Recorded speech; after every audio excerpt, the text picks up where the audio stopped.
Good morning. The 35th Legislature's Committee on Homeland Security, Justice and Public Safety for Wednesday, December 11, 2024 is hereby called to order.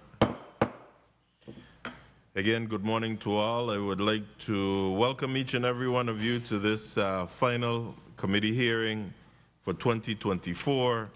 As we approach the end of the year, I want to extend my sincere gratitude to all of you for your dedication, hard work, and contributions throughout the session and throughout the year. And thank you to the viewing and listening audience for your participation and involvement during the term. Today we have two important blocks of legislative bills on our agenda that addresses critical issues impacting the safety and well-being of our territory. And the first block simply focuses on measures related to traffic and public safety, addressing concerns such as road safety, law enforcement coordination, and measures to reduce accidents and prevent injuries. These bills are designed to ensure that we continue to move forward safely on our roadways and to simply create a safer environment for everyone in our territory. The second block tackles vital matters that will combat the growing problem of illegal firearms and illegal gaming in the territory. These bills are aimed to improving enforcement, closing the legal loopholes that we've been seeing, and ensuring that we do everything possible that we can to protect our residents across the territory from the dangers posed by illegal firearms or illegal weapons and illegal gambling.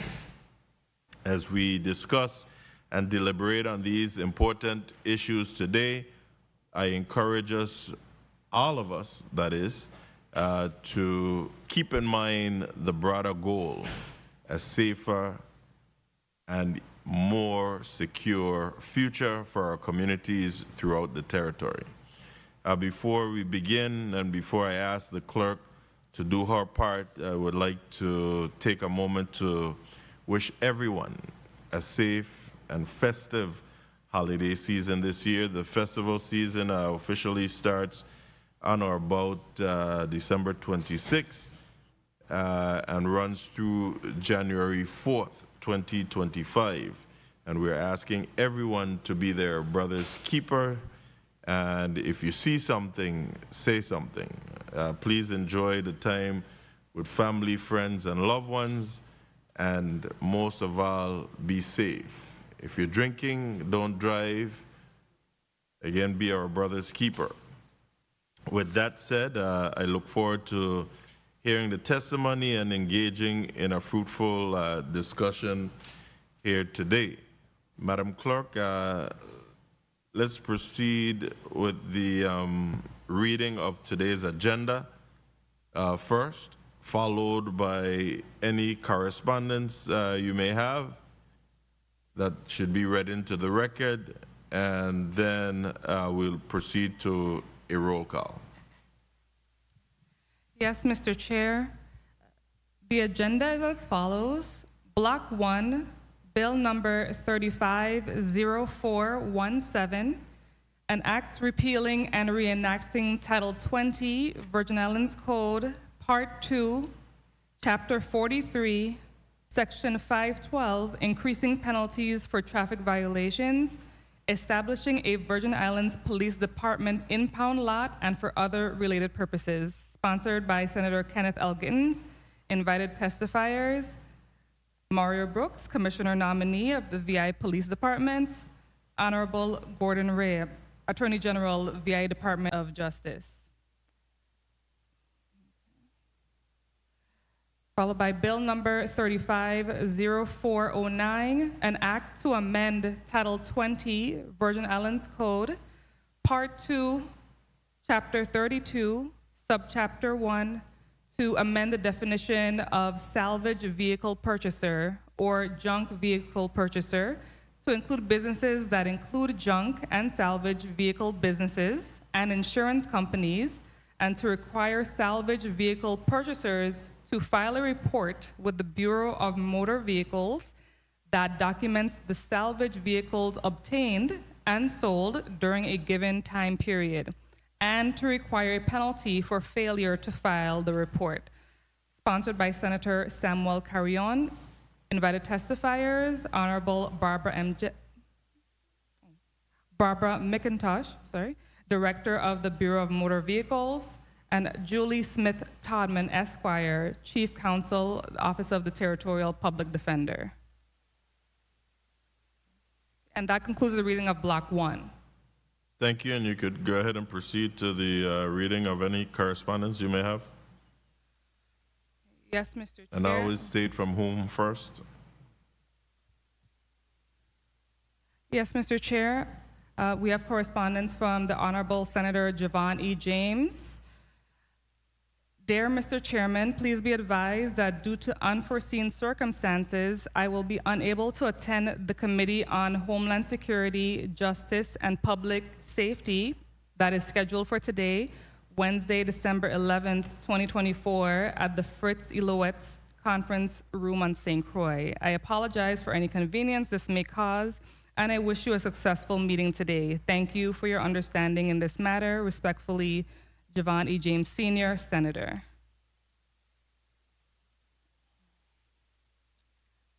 We also have correspondence from the Office of the Territorial Public Defender. Dear Senator Gittens, please be advised that I am unable to attend the Committee on Homeland Security, Justice, and Public Safety's hearing scheduled for Wednesday, December 11th, 2024, since I will be attending a pre-scheduled training on that day. I have submitted written testimony on Amendment 35-756, illegal gambling legislation to Bill number 350179 to be taken into consideration during the deliberations on the measures. Thank you for your understanding. Sincerely, Julie Smith Todman, Esquire, Chief Territorial Public Defender. Lastly, we have correspondence from the Department of Justice, the Attorney General.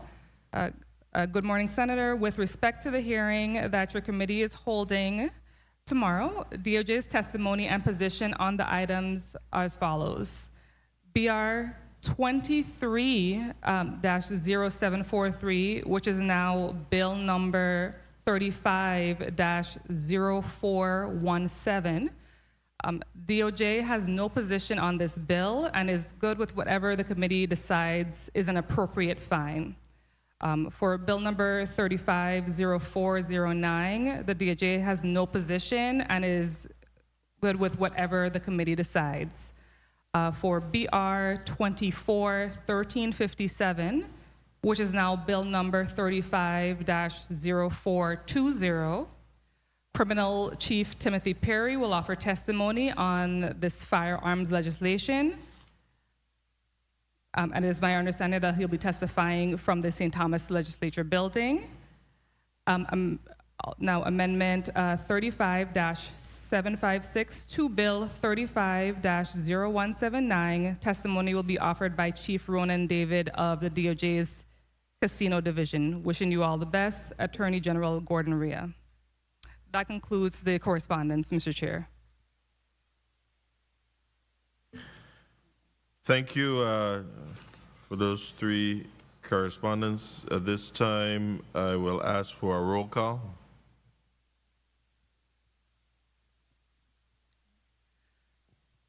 Yes, Mr. Chair. Senator Angel L. Bocas Jr. Present. Senator Bocas Jr. present. Senator Dwayne M. DeGraff. Senator DeGraff absent. Senator Ray Fonseca.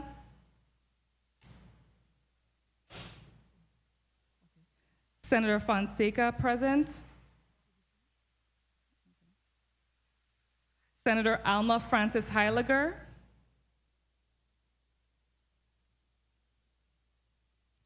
Senator Halliger absent. Senator Giovanni James.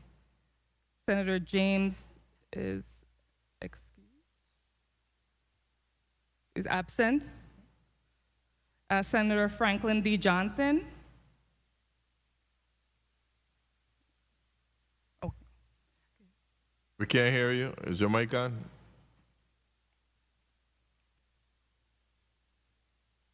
Okay. Senator Johnson. Okay, we see you, but we can't hear you. We'll have we'll be able to check that in a minute. Okay. Senator Johnson present. Senator Kenneth L. Gittens. Here. Senator Gittens present.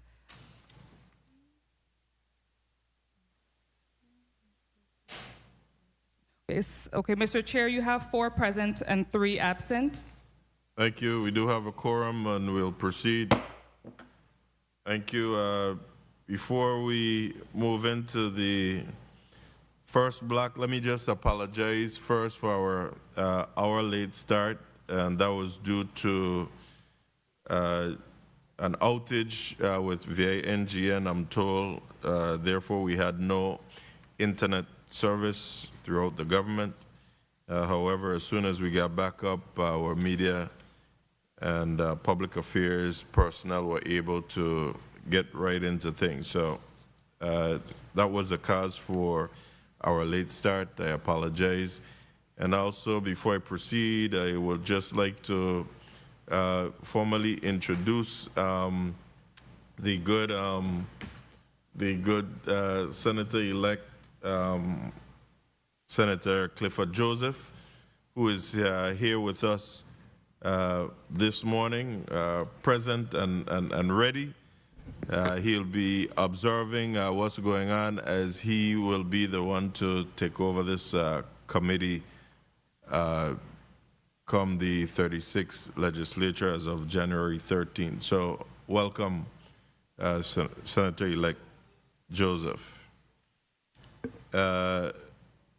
Also, let me recognize the presence of non-committee member. I almost overlooked that because I thought you were a committee member. But non-committee member, Senator Samuel Carrion, welcome. I did receive communication from Senator Alma Francis Heiliger that she'll be inside the chambers momentarily. So as she comes, we will recognize her. At this time, media, can I have a systems check with the testifier on St. Thomas, also with the committee vice chair's desk on St. Thomas, and Senator Johnson online. So starting with the testifier on St. Thomas. Good day, Daphne O'Neill, VIPD. Not just that. I mean, what's your title? Where are you assigned? Title and assignment, Ms. O'Neill. Daphne O'Neill, Director, Office of Highway Safety, representing Commissioner nominee Mario Brooks. Thank you. It's important for us to know the area, because I'm already disappointed that we don't have anyone from the Traffic Investigation Bureau here with us. On St. Thomas, although these 2 testifiers are not here for this bill, they're in the well, and if necessary, they can chime in because of their years of experience with regards to the topic of discussion. Just identify yourselves, please, on the record as for a systems check as well. Starting with the lady. St. Croix, testifier table. Morning. Good morning, Barbara Jackson McIntosh, Director of the Bureau of Motor Vehicles. Thank you, welcome. Good morning, Senator. Good morning, Senators. Officer Richard Velasquez, Virgin Islands Police Department. I am assigned to the Firearms Bureau as a firearms officer and custodian. Good morning again. Good morning. Senator Fonseca, can you test your mic for me? Yes, good morning, good morning. We can hear you loud and clear. Good morning, thank you. Senator Johnson? Hey, good morning. Can you hear me? I'm hearing you very loud and clear too. Okay, hearing you now. Right. Good to know. No, we're hearing you. We don't see you, but we're hearing you. Good. Good to hear you. I want to really wish you well. Now I can see you. You look good, man.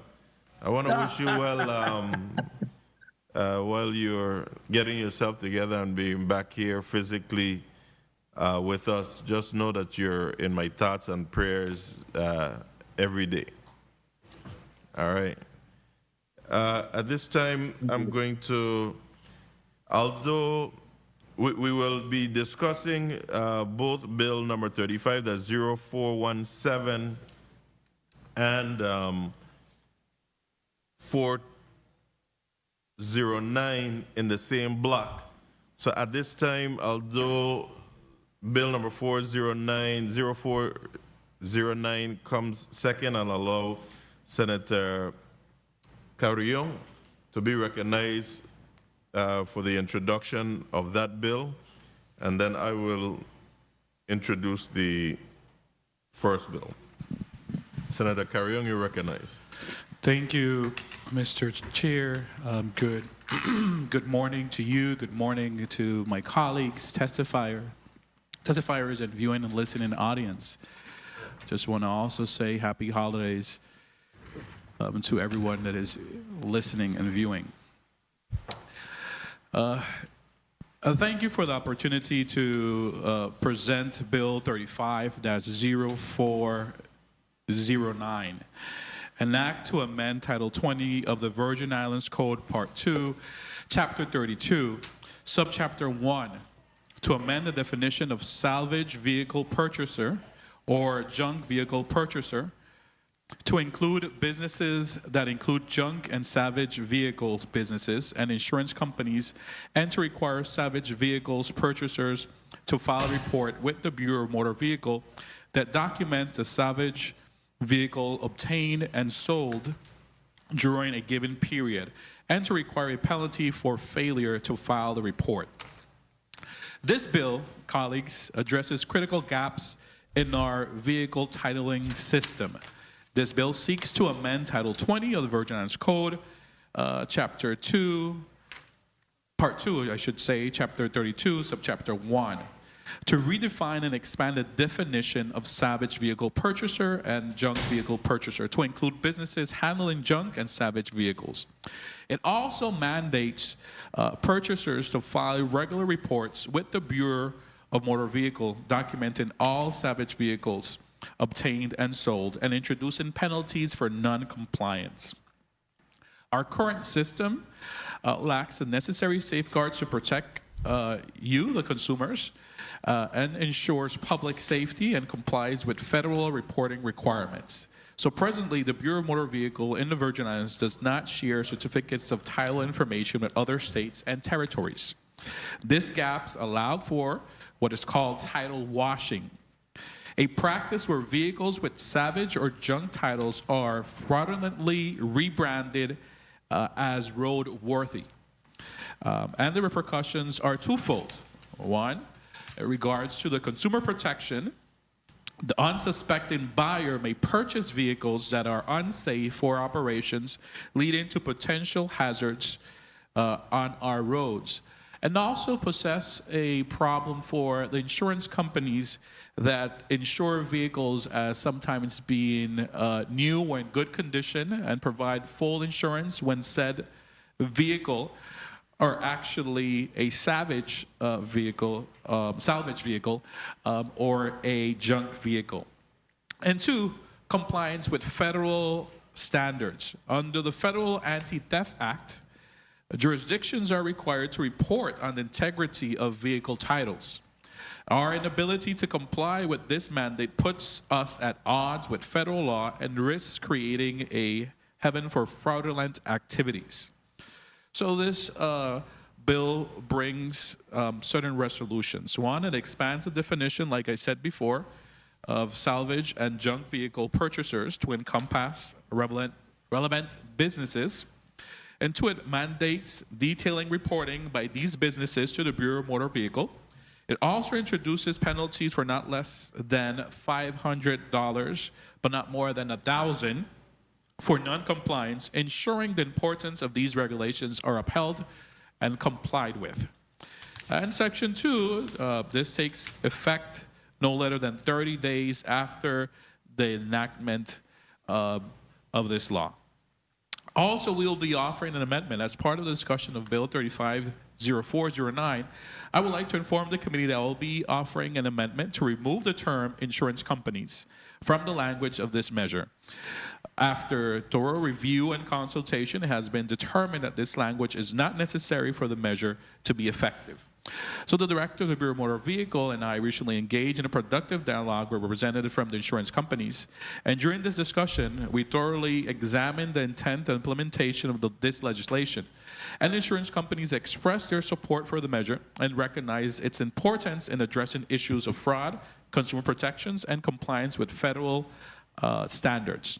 So together we concluded that the inclusion, I should say, of insurance companies in the bill language does not add value or clarity to the objective of the legislation.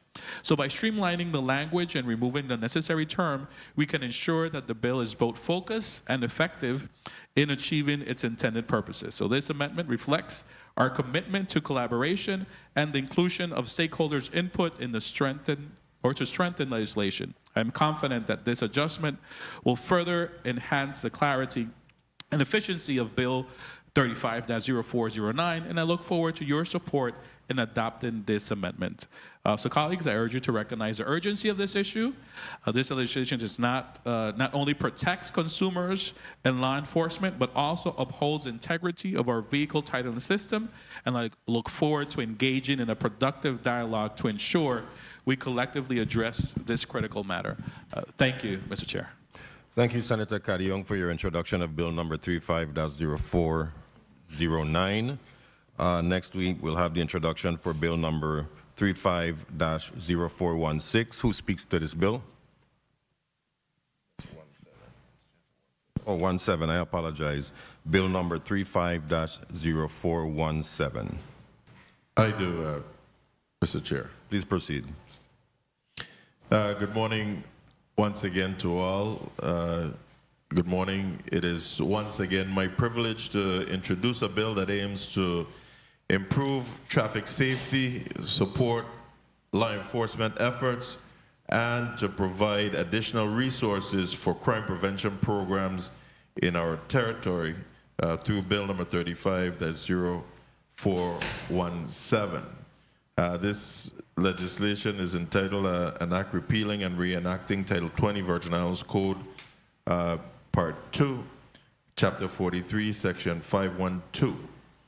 The legislation seeks to repeal and reenact this part of the code with a series of key provisions designed to address both public safety concerns and the effective operation of all our law enforcement agencies. Specifically, this bill will basically have 5 functions. 1, increase penalties for traffic violations to enhance deterrence and improve compliance with our traffic laws by raising fines for offenders and repeated offenders and for violations that put our community at risk.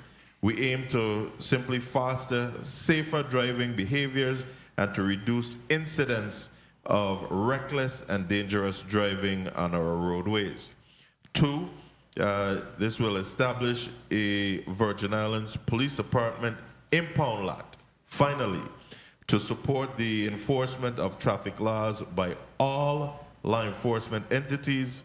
This lot will serve as a central location for impound vehicles that are involved in violations such as abandoned or unregistered cars, vehicles involved in criminal activities, or those that pose a threat to public safety. Having an official impound lot within both districts, that is, St. Thomas and St. Croix, will also assist in improving law enforcement ability to manage vehicles that need to be secured, thus enhancing the overall effectiveness of our policing efforts.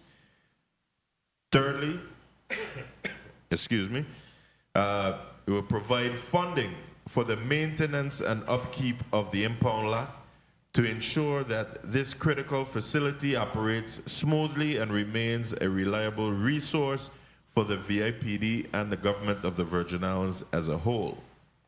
Fourth, it will appropriate funding for the respective law enforcement agencies to ensure that issuing agencies have the necessary resources to carry out their duties effectively, including the operations of the new impound lot and other related law enforcement activities. And five, it will allocate funding to support crime prevention initiatives or programs within the Virgin Islands Police Department. These programs are essential to diverting young people from criminal activities, providing them with educational and recreational opportunities, and helping them become positive, engaged members of our community. Through these measures, this bill aims to improve public safety, enhance the efficiency of our law enforcement agencies, and invest in the future of our youth by funding preventative programs within the Virgin Islands Police Department.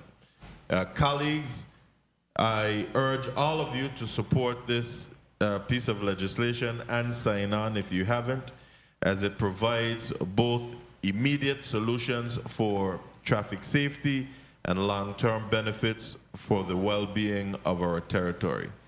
Thank you, and I look forward to the discussion. Thank you, Senator Gittens, for your introduction of Bill number 35-0417.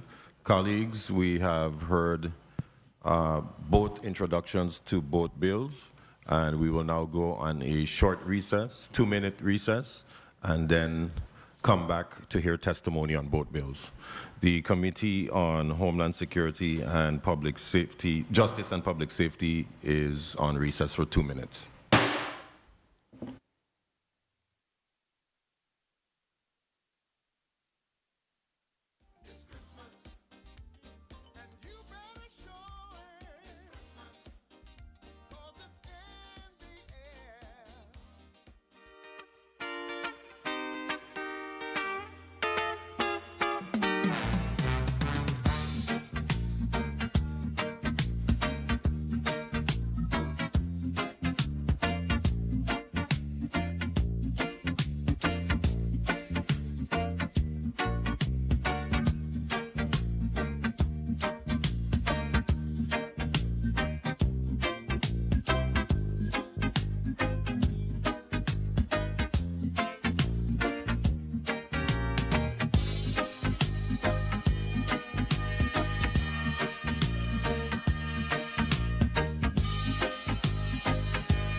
the Committee on Homeland Security, Justice, and Public Safety for Wednesday, December 11, 2024 is back on record.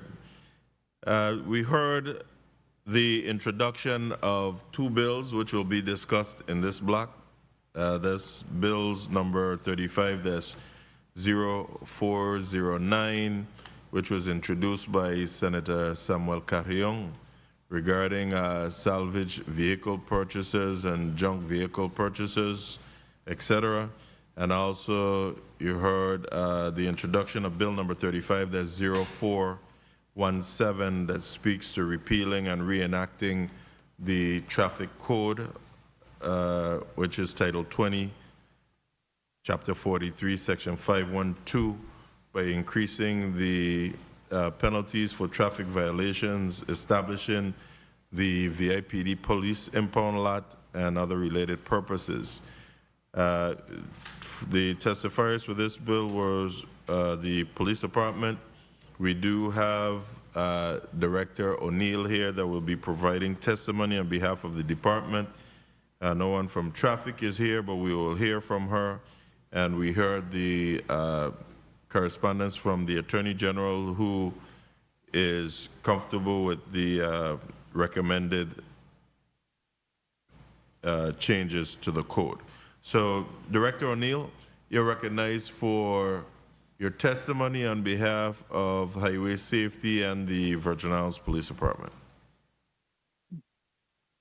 Good morning to the Chair, the Honorable Kenneth L. Gittens, legislative body and staff, members of the VIPD team, and to the listening and viewing audience.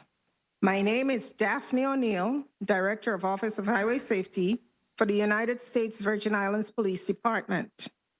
I come before you on behalf of Police Commissioner nominee Mario M. Brooks to provide testimony on BR 24-0743, an act repealing and reenacting Title 20, Virgin Islands Code, Part 2, Chapter 43, Section 512, increasing penalties for traffic violations, establishing a Virgin Islands Police impound lot. Thank you for the opportunity to testify today on this matter. The VIPD stands before you in strong support of BR 24-0743, an act to repeal and reenact Title 20 of the VI Code, Chapter 43, Section 512, which increases penalties for traffic violations and establishes a VI Police Department impound lot. This legislation is essential to improving road safety, ensuring compliance with traffic laws, and creating a sustainable mechanism to address persistent traffic violations in our community. While we support the bill, we feel that it is important to note here that there is no statute of limitations as to when a child can receive resuscitation or child maintenance. Okay, ignore that one. Yes, you could skip that portion as we did remove that bill from the agenda. Okay. The Virgin Islands Office of Highway Safety reported a 15.8% increase in traffic crashes in fiscal year 21, with 4,228 crashes recorded territory-wide. Of these, many were attributed to preventable behaviors such as speeding, unlicensed driving, and operating vehicles without insurance. By enacting higher penalties, this legislation directly targets the underlying behaviors contributing to these crashes.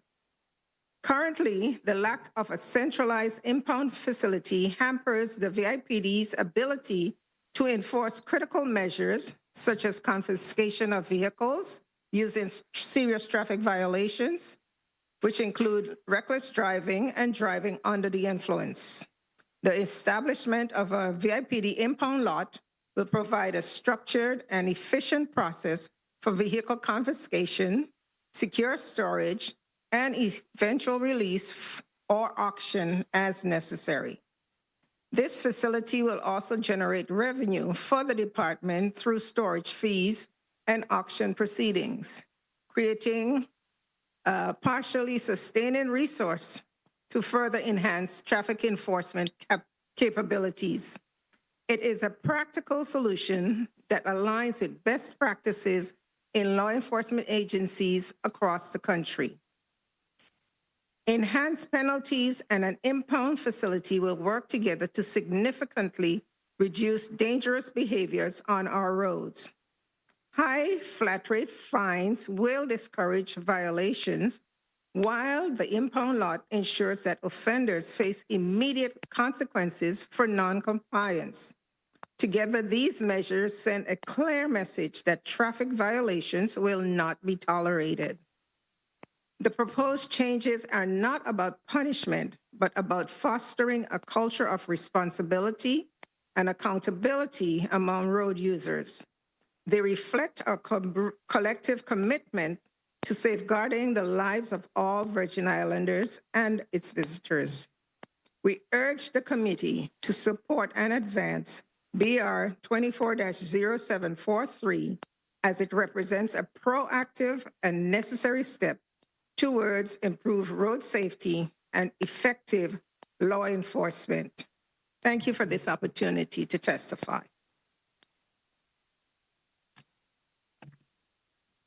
That's it. Wow. Short and sweet.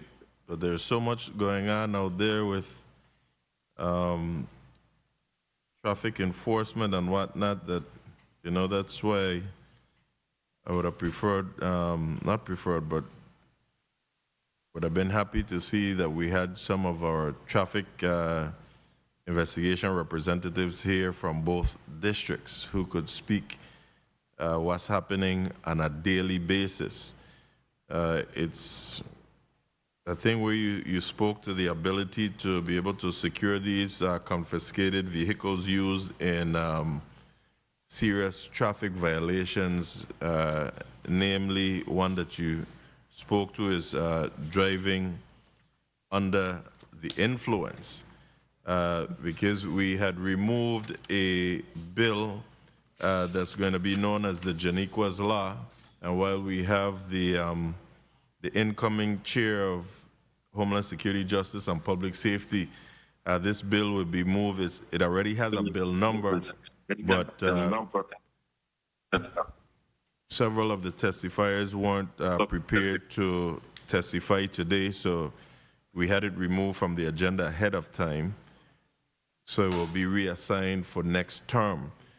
But that bill will be known as the Janiqua Law, mandates defendants convicted of intoxication, manslaughter to pay a mandatory restitution for the support of a minor child whose parent or guardian was killed during these type of incidents, such as DUI, driving under the influence. And I'm a little disturbed too in reading in the papers yesterday that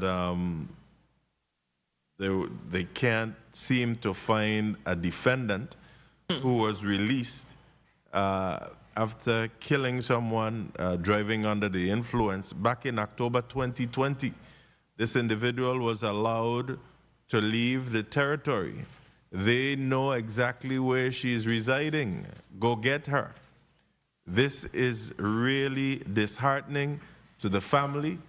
My heart goes out to them as the mother and the family had to be in the papers begging and asking for this person to return to the territory.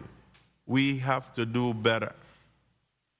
The system needs to work for the people of this territory. So I'm asking, I'm pleading with the powers that be to let's do what we must. We know that the judge issued an arrest warrant. I say to the courts, I say to the AG's office, I say to whomever is responsible, you know where the defendant is at. When they signed out, they had to give an address. When they paid the bill, they had to give an address. Go get them. Thank you. That said, we will move to, we will open the debate, and we will proceed with in this order. But since Senator Carrion is a bill sponsor here, we'll just move him. Otherwise, you would have been speaking first. But we'll start with Senator at Large Bolkes. Then we'll move to Senator Johnson, Senator Fonseca, and if anyone else joins us. Let's recognize Senator at Large Bolkes for his testimony. I mean, his time. Huh? No. Oh, you had a testimony for this one? Oh, I'm sorry. Let's retract there a second.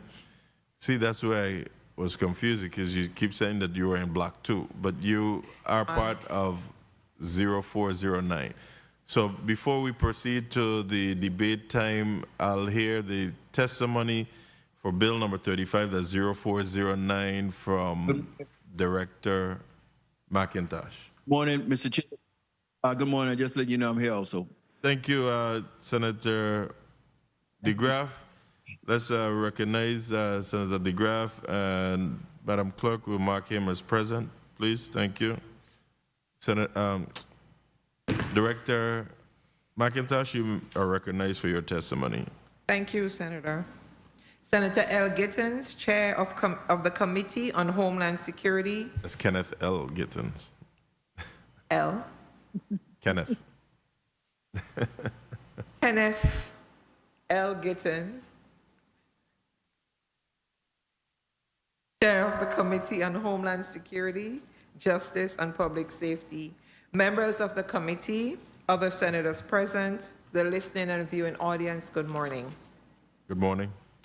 Thank you for the opportunity to address you today regarding Bill 35049, an act to amend Title 20, Virgin Islands Code, Part 2, Chapter 32, Subchapter 1, to amend the definition of salvage vehicle purchaser or junk vehicle purchaser to include businesses that include junk and salvage businesses, and to require salvage vehicle purchasers to file a report with the Bureau of Motor Vehicles that documents the salvage vehicles obtained and sold during a given time period, and to require a penalty for failure to file the report. The U.S. Virgin Islands Bureau of Motor Vehicle does not share vehicle certificate of title information with other states and territories. Neither can we readily retrieve any information on titles from other jurisdictions. We have seen a significant increase in the number of washed titles coming into the territory. And I'm sure there are several VI titles that are being manipulated when vehicles leave the territory. Washing is the terminology used when the status or integrity of the vehicle is maliciously changed. We also do not have the ability to report back to the states as is required by the Federal Anti-Theft Act of 1992. Vehicles that arrive in the territory and the integrity or brand of the titles. Branding is a term that is used to define the status or quality of the title, be it good, salvage, rebuilt, junk, etc. Branding is important because it affects the value of the vehicle and or safety of the vehicle. Why is reporting important? Reporting is important to protect consumers from fraud and unsafe vehicles and to keep stolen vehicles from being resold. Reporting is also important to law enforcement to track vehicles that with an altered VIN or brand that may have been involved in criminal activities.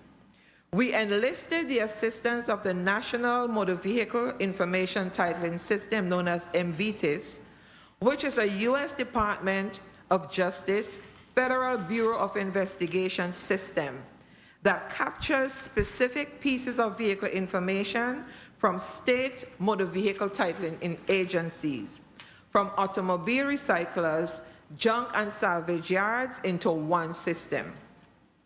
MVDIS was established by the Anti-Theft Act of 1996 and is a tool that assists local, state, and federal law enforcement in investigating, deterring, and preventing vehicle-related crimes. MVDIS requires a mandatory reporting requirement, especially for junk and salvage vehicle businesses, and penalties for failure to report. Currently, Title 20, Section 203 defines a salvage vehicle purchaser or junk vehicle purchaser to mean any person other than an insurer who purchases or otherwise obtains possession of a salvage vehicle or a junk vehicle. Section 222 of Title 20, under the duties of a salvage purchaser, simply says that the salvage vehicle purchaser shall display the salvage certificate upon the request of any appropriate public official. In addition, there are no penalties for failure to report. As we know, if there are no penalties, then the assumption is it's not that important or enforcement is impossible. Amending the VI code as requested would allow the U.S. Virgin Islands to capture the vehicle information of the salvage or junk vehicle purchaser so that we can include that information when we upload vehicle titles as well as access vehicle title information via MVTIS. This will ensure the integrity of the vehicles that we are titling here in the Virgin Islands. Thanks for listening while we share with you the importance of this critical amendment. I am prepared to engage in meaningful dialogue with you on this matter.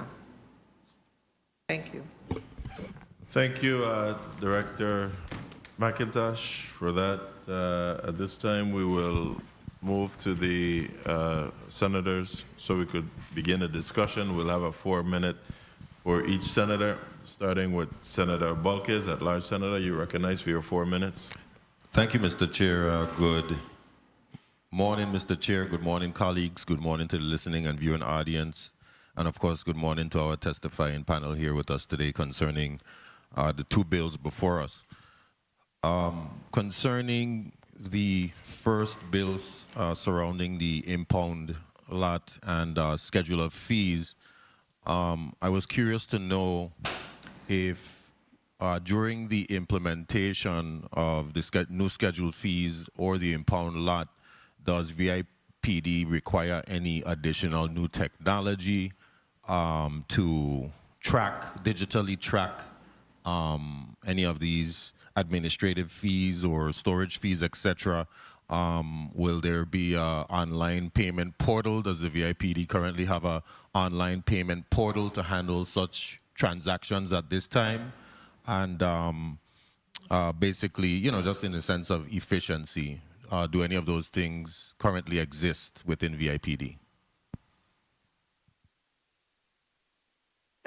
Daphne O'Neill, VIPD. I need to explain that the VIPD was notified that this session was canceled, and we found out just last evening that it was rescheduled. So okay. Unfortunately, one moment, I don't have that because my time is running. I apologize for cutting you off. My question was more so along the lines, do you currently have the capacity or the technology to process, you know, in the event that when this bill moves forward, the new scheduled fees in addition to the additional fees of administrative cost, storage, and et cetera, that you'll be sort of handling on the accounting side? Do you have a payment portal for individuals to make those payments currently at this time? I do not have access to that information, but we can obtain it for you and provide it. Okay, so that's something that we could potentially assist the department with, because I believe with the financial transactions or the economic transactions that you'll be experiencing, you may need to adapt a payment portal so that individuals would be able to make those payments. I want to switch over before my time expires, over to Director McIntosh. Good morning. Morning. Concerning Bill number 35-0409, you indicated the NMVTIS system, which is the National Motor Vehicle Titling Information System. Is the department currently able to align itself with those standards in a sense of sharing information currently? Will that require any additional funding to be able to get the department to be able to align itself with sharing information or accessing that database? Currently, we do have the ability and the capability of doing it. And what really prevented us from being a part of was the fact that we don't have mandatory reporting, as is required by the FBI. So that's why we're here to do that. As far as funding, we can access funding from grant funding, some from the Office of Highway Safety, and we do have the ability, if not, to get the, it's just to have the software re-engineered to allow for the reporting, and it's not really a big deal. Okay, excellent. And of course, if this bill passes, it aligns you with those specific national standards. Yes, it does. Okay, very well, very well. I think I heard my time called, Mr. Chair, but if I may just have one quick wrap up. Thank you so much, Mr. Chair. In the event, Director McIntosh, for some reason, because we know it's happening right now, obviously that's why this bill is before us, trying to detect fraudulent practices, you know, how exactly would this bill help the Bureau of Motor Vehicles, and likely in addition to the Virgin Islands Police Department, to sort of monitor or detect what is considered to be those fraudulent practices? Okay, so currently, internally at the Bureau of Motor Vehicles, we can if it's happening in-house. So, for example, if it's a Virgin Islands title and someone would have gone in, let's say it has to be from the staff, and now the supervisors are the only ones who have access to edit any brand of the title, and an employee can't do that. So we have a reporting mechanism where we could track to see who changed the brand, and so we have to have supporting documentation as to say why. However, if it's a title coming in from the United States, we would have no way of knowing. Unless it says salvage or rebuilt on the title, had it been changed before it came here, we would not have known. But if we are part of the system, we would have known that it should have been and detected that way. And that's where we sort of run into those lemons, as they call them. Yes. The lemon law and all of those different things. Yes. Okay, thank you so much for your responses, Director, and thank you for the time, Mr. Chair. You're welcome. Thank you, Senator Bolkes. Now we will move to Senator Johnson. You're recognized for your 4 minutes online. Good morning, Mr. Chair. Good morning to the viewing and listening audience, and good morning to the testifier. I too is a little bit disappointed in not seeing the traffic commanders them here today, because I think a lot of the questions that we want to ask should be directly to them and their experience on the field. However, I'll ask Ms. Daphne O'Neill, and I don't know if you have knowledge about it. One of my questions is, we're talking about increasing these fines and penalty.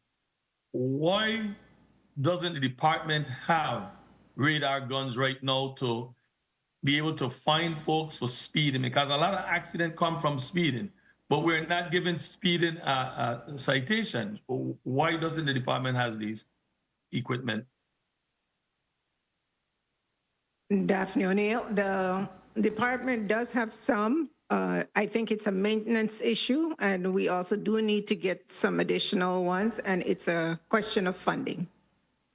Well, if you said that, do you have any idea of the amount of speeding citation have been given out, let's say, for this year?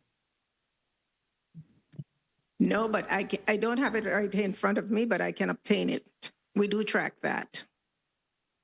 You do track that type of information, you're saying? Yes, we do. And when was the last time these ticket fines have been increased? Because I know it's important that we do, but when was the last time that these ticket citations have been increased in the territory? Senator, I have been with Highway Safety since 2019, and I don't think that there has been an increase in that time. I don't know if they were increased like before 2019. I do not see an increase on the books. And as we speak about the lot, is there a temporary lot right now in public safety on the island of St. Croix? I do not have that information, sir. What about St. Thomas? I can obtain that information, sir. Well, you know, I have no further questions for you. And again, I'm going to just say my disappointment in public safety, not having the traffic commanders from each island here to support you with these information. But I'm going to ask you this question because you was trying to say something to Senator Bulquez. You were saying something that you guys was told that this hearing was canceled. And if that is so, when did you get our information? Because I haven't got that. On Monday, when I returned to work, I saw the notification that the hearing was canceled. From who? And then I got the notification today. It came through our executive office that they received notification and that it was canceled.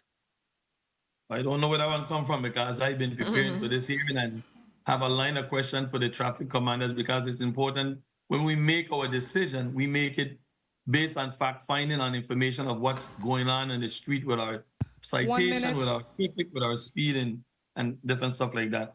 I'll move over to Director McIntosh. And what I want you to do with my question is because I think we're speaking very vague and a lot of time people in the community don't understand the meaning of the salvage and the junk vehicle, what they can be used for, and if they can be registered to be on our road. So what I would like for you to expand on a bit, Director McIntosh, is the information in regards into salvage and junk vehicle, because sometimes people go and purchase a car with these type of title, not knowing that these vehicles, in many instances and cases, cannot be registered to drive on the public road. So I would like for you to kind of give a little information and feedback on that sort. Time. So the community could know. And you could do that on the chair time.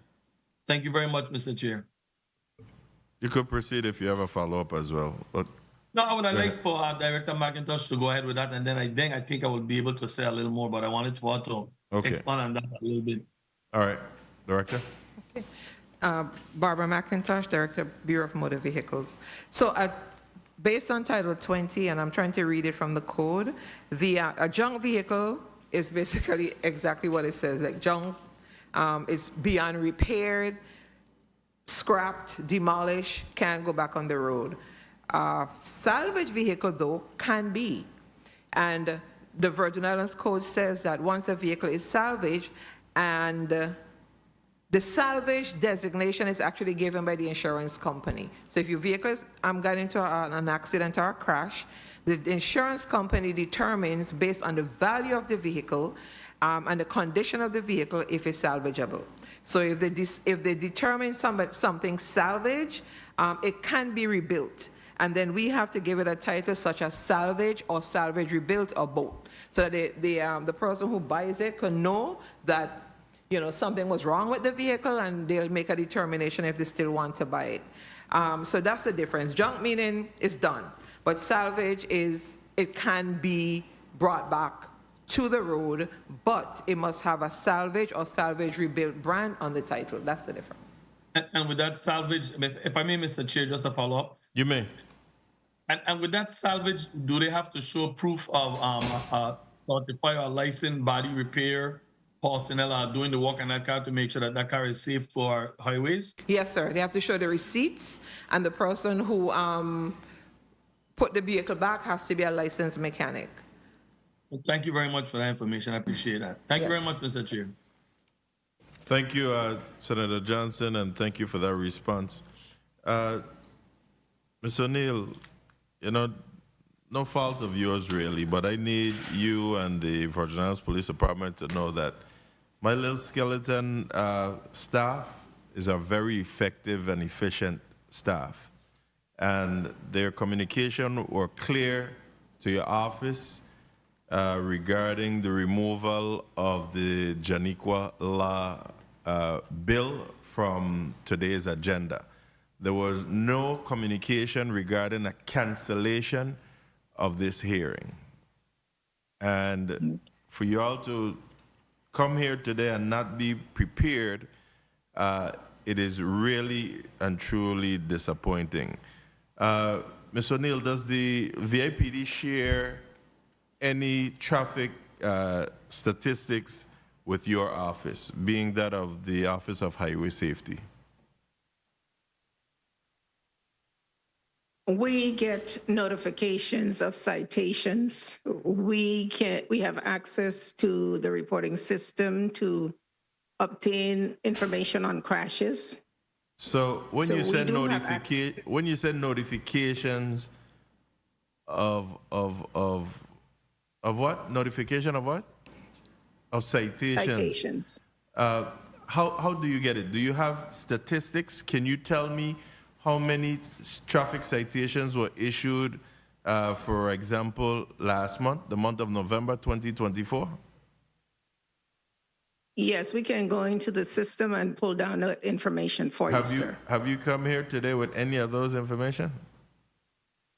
No, sir. See, and this is what I'm talking about. We're trying to do this to assist the agency, and we're not fully prepared to have these discussions. I mean, I should be able to ask right now how many citations were issued for the calendar year thus far, January 1, 2024 to yesterday, or at least last week. And I wouldn't put it that right up to information for you. yesterday.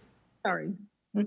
But I mean, you should be able to tell me that. You should have a computer in front of you that you can go up online. You're the director of the Office of Highway Safety, and be able to tell me how many citations were issued. And even at this point, you should be able to tell me how many of those citations were actually filed and paid for.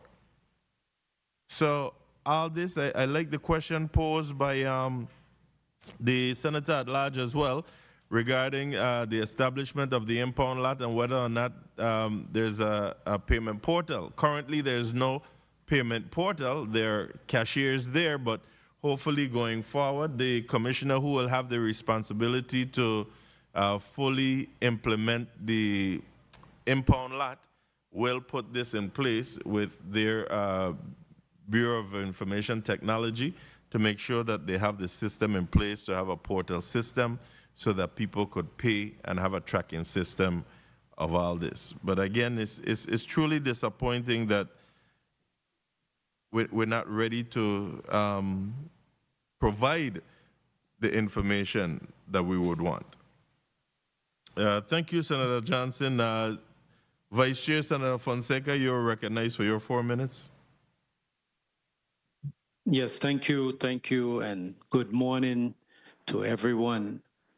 You know, while I support this bill, I think it's going to be important for VIPD to do some public relations and advertising so the community can know just what is being proposed here.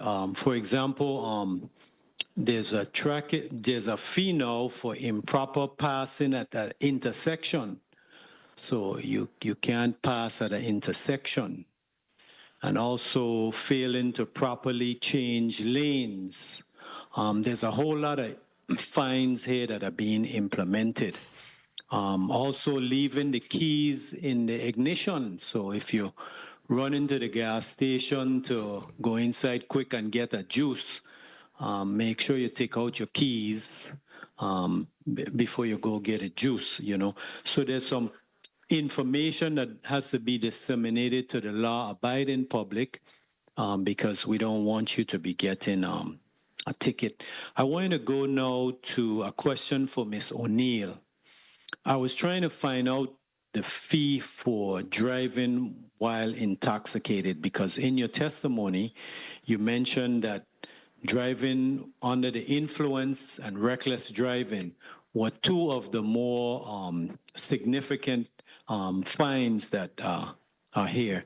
And so tell me why I don't see a fine for driving under the influence, Ms. O'Neill. Senator, I do not. One second. To Ms. O'Neill's defense, she didn't create that document. However, it is under Title 20, Section 493 of the VA Code, and there is a first, second, and third offense there, and the first offense is $500 first, second is $1,000, and third is $1,500. But it does not appear on the schedule of fines for traffic violation here, but it is in the VI Code under Title 2493. Okay, thank you, Mr. Chair. I hope you held my time during that explanation. So, okay, so that also needs to be explained while you're explaining the bill, because that's very important. And driving while intoxicated or under the influence, it happens a lot in our territory. Okay, I want to go now and to inform the public, because, you know, some of them are meant to, you know, carry a message. We all know about the $1,000 for parking in the handicap, but also the uninsured is $250, and leaving the scene of an accident is $1,500. So some of them are meant to be a significant penalty. I wanted to go back on that driving while under the influence. How is that? Do we have the equipment? Because you mentioned for the speeding tickets, those the driving meters, the speeding meters. Do the VIPD properly equipped to give the tickets for driving under the influence, or do they lack any specific items? Currently, the VIPD is equipped to issue those citations. They work in conjunction with the health department. Okay, and so if someone is ticketed for driving under the influence, with this bill now, the vehicle would be impounded into the parking lot. What would be the procedure? I want them to know what's going to happen if you're under the influence and you're ticketed. That vehicle would be impounded, or they'll be able to go home. Tell me the procedure. Senator, I would be presumptuous to say it because I am not a law enforcement officer. I can only assume that they have the procedures that they follow, whether it is to impound a vehicle or have the person call a relative to drive the vehicle or something like that. Okay, good. And it's going to need a public advertising campaign because there's a lot of fees. As a matter of fact, the fees here remind me of driving in Florida, the amount of different fines that the police could come and give you a ticket. So, you know, it's noteworthy and it's commendable that we're enforcing our traffic safety, but I think we should give the public a good dose of information so that the public can know this far-reaching law that's going to be implemented. And thank you very much, Mr. Chair, for the time. Thank you. You know, what we should be seeing is public service announcements for prevention of these things happening. But it's not usual do you see a state or a territory doing public service announcements with regards to what the fees or fines are. You just try to get people to, you try to get them deterred from violating the laws. So hopefully the police department will do like what we used to do back in the day when we had a Melbourne clerk in charge of the Traffic Investigation Division or Traffic Investigation Bureau. You heard him, you saw him on News 8, TV2, everything, always out there on the road, every major traffic accident. And just like how we saw a series of vehicular homicides the other day, you would have definitely heard from Lieutenant Melbourne Clark with regards to that and telling you some of the contributing factors and how to reduce these types of incidents. Before I recognize Senator DeGraff, Minority Leader, for his 4 minutes, Madam Clerk, please recognize and mark present Senator Alma Francis Heiliger, who has been in the chambers on St. Thomas for a little while now. Senator Dwayne DeGraff, Minority Leader, you're recognized for your 4 minutes. Good morning, colleague. Good morning, Mr. Chair. Thank you. Good morning, testifiers, all of you and listening and present. You know, I will say, Mr. Chair, I commend you and I commend my minority colleague for these two bills. The one issue I have with the first bill in regards to raising the fees and not having anyone here from the Traffic Bureau is, I was a police 26 years. What I look at is there's no one here to tell us what kind of tickets have been dispersed for the year. Now, it seems as if we could be raising the fees to impose on the law-abiding public and to deter versus getting out and doing the work. So it's the deterrence in policing is presence, is being there. Yes, the money is, we could impose in these fines. There are so many people we seen driving without helmet. There's so many people we seen driving through red lights every day. We've seen people passing. We've seen guys on motorcycles. If we don't, no license plates, all these things. So if we don't have the enforcement, when we increase all these fees 100-fold, you and I, the law-abiding citizen, who go one day, oops, I run in to go get something. I got my dog in the car, I leave on my car to run in to get something. Pop, I gonna get a ticket. Pop, I gonna pay. You know, and so it's, I support that 100%. But again, let's not increase the fees on the public without having the police here to defend why we need to increase the fees versus getting out there and being present doing the work. You see, so I can probably say it because I've lived it. So that's what I'm saying. So it's not to offend anybody or anything, but it's the reality of what's going on. Let's bump up the fees. Let's tax more people. The government don't collect taxes as opposed to collect. Well, let's increase the taxes on the people. Nah, let's do the work we're supposed to be doing. That's number one. The impound lot. Vernon Police Department had impound lots. Never managed them. You put a car in there, I put my brand new car in there, I buy. Yes, I was illegally parked. I get my ticket, I put in there, come back the next day, strip down to the bone. Come on, man. And so when we go and we put in these lots and stuff and thing, we got to make sure that, hey, we're not going to open up the Vernon Police Department and the government to enormous lawsuits. Because these things happening a lot. Do we need an impound lot? Yes.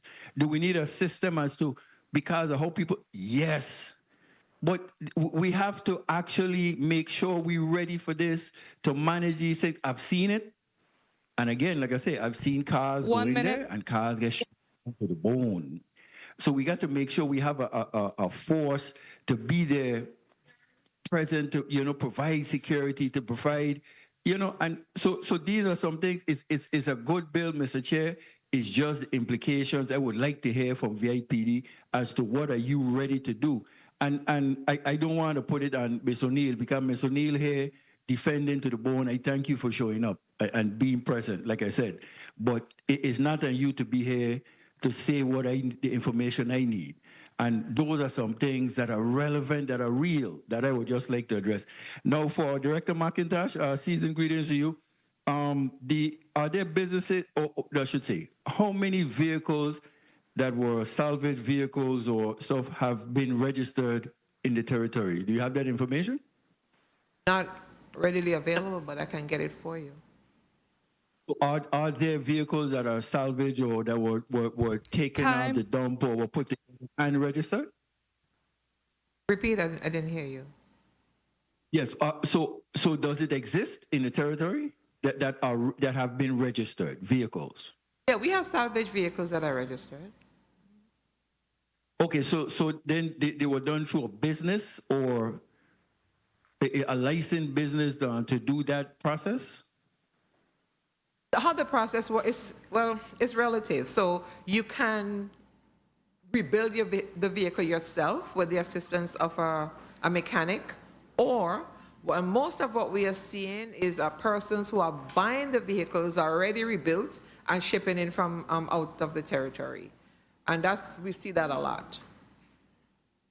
Okay, so any major amendments that you need in addition to things that you may have spoken that need to fix the bill? Because like I said, I stand in support for both of them, but I have issues with the first bill. But in regards to this particular bill, any major amendments that we need to try get in, right? If it was to pass this way, would it pose a problem to BMV?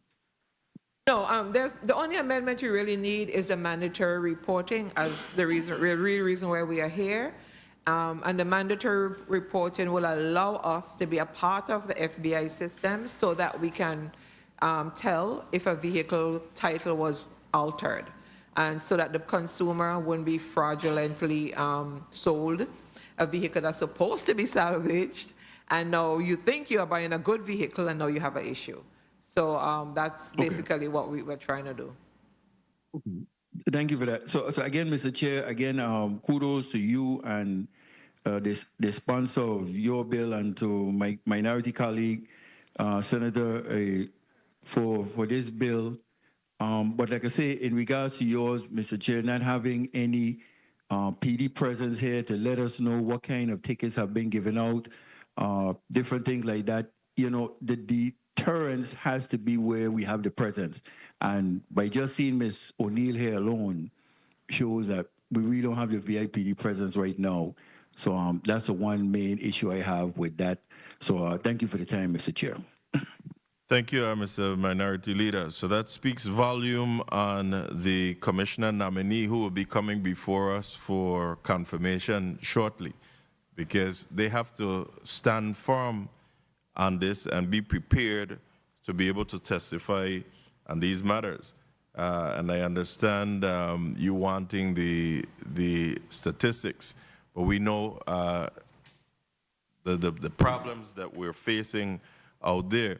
That said, Director McIntosh, as the Bureau of Motor Vehicle Director, do you happen to have information on the number of vehicles we're seeing that are not registered or even uninsured that's on our roadways? Director McIntosh, yes, Senator, I do. Oh, well, if you could, do you have that stats that you could tell us about that? Because another thing that we're seeing, and I said up to last night, people just riding motorcycle and driving cars without license plate like it's nobody's business. And one thing that I agree with the minority leader who was a deputy police chief, enforcement is key. So we could, yes, increase the fines, but enforcement must take place. But not because there's a lack of enforcement that I am not going to do my part. We did our part when we were police chief, special assistant to commissioner, lieutenants, or whatever the case may be. But now we are a part of a lawmaking body, and we are to put the laws in place so that the enforcement can take place. The enforcement is on the executive branch. So if you have that information for me, can you tell me how many unregistered vehicles we have out there according to your statistics, and even uninsured vehicles? Currently, first of all, we share this information monthly with the police department and the Office of Highway Safety. Monthly, in the month of October, there were 2,094 unregistered vehicles to the tune of $183,000. Do me a favor and repeat that for me. 2,094 unregistered vehicles in October, as of October 31st. 2,094. Yes, sir. Unregistered? Unregistered in the territory. Unregistered, yes, as of October. As of correct? October. Mm-hmm. Would you happen to have, and I don't mean to put you on the spot, would you happen to have, what would that equate to in dollars? $183,000. $183,000? Yes. That's it? Yes. But, well, it adds up when it's 12 months. Okay. So how much it add up to again? 1,000? So it's 2,094 at $183,000. And in November, it's 303,000 vehicles, a little over $200,000. And that's for uninsured? That's for, those two are unregistered. Unregistered. Okay. Uninsured, in October, of those 2,094, 567 vehicles were listed as uninsured.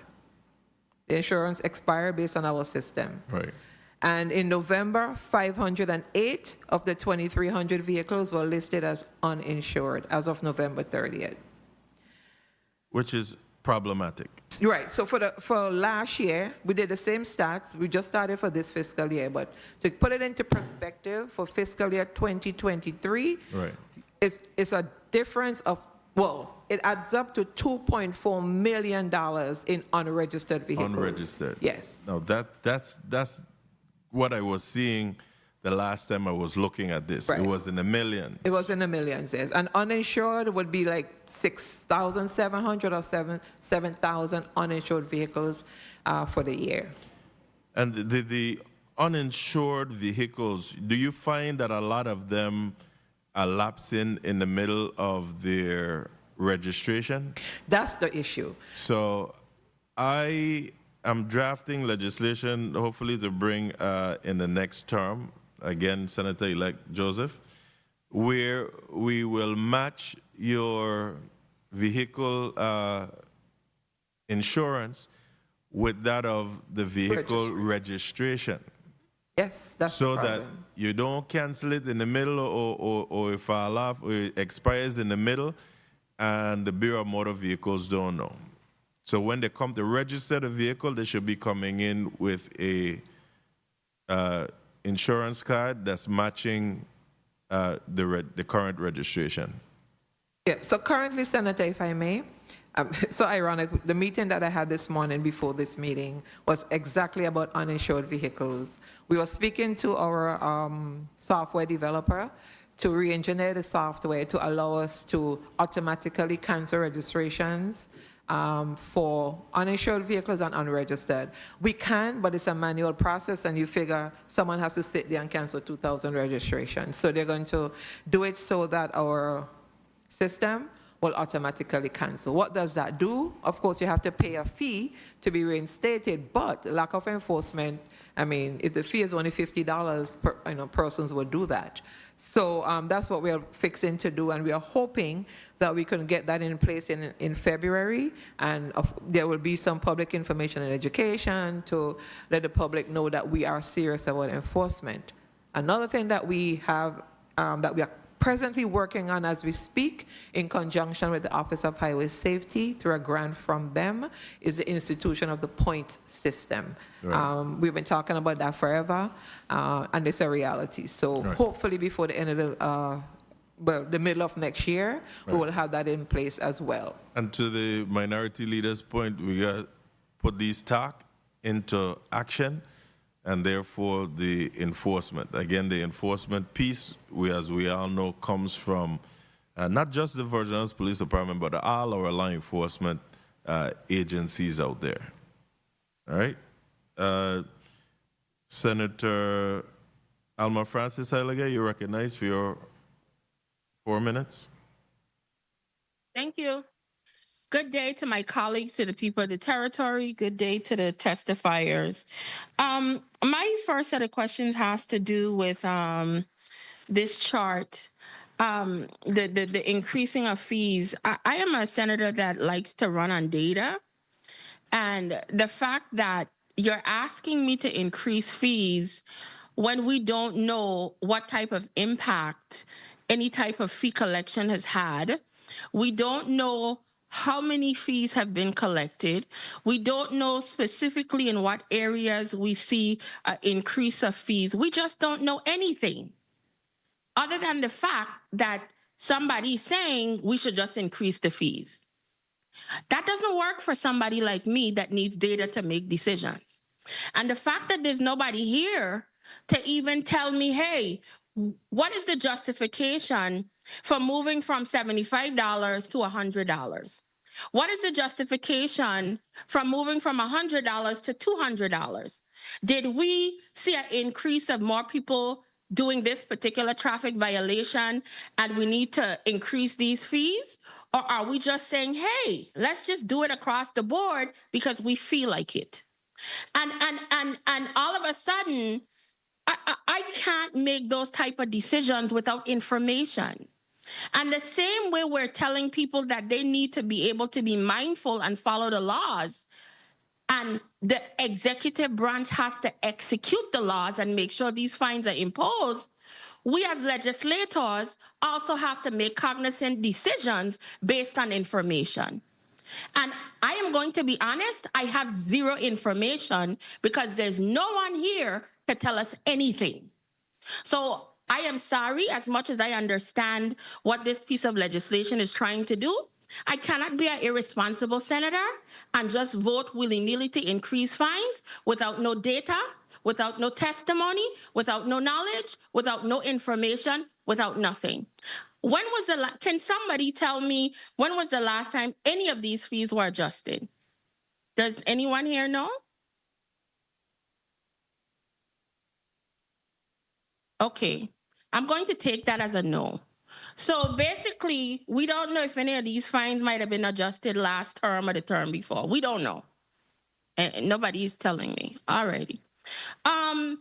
Miss McIntosh, as it relates to the vehicles, I understand what you're saying in regards to, and even my colleague in regards to potentially aligning the insurance with the car registration. I'll give you an example. I was in a situation one time where my car was in the mechanic for 2 months. 1 minute. By the time the vehicle got out to go get it registered, my insurance was off now by 2 months. So, and it stayed that way. You understand what I'm saying?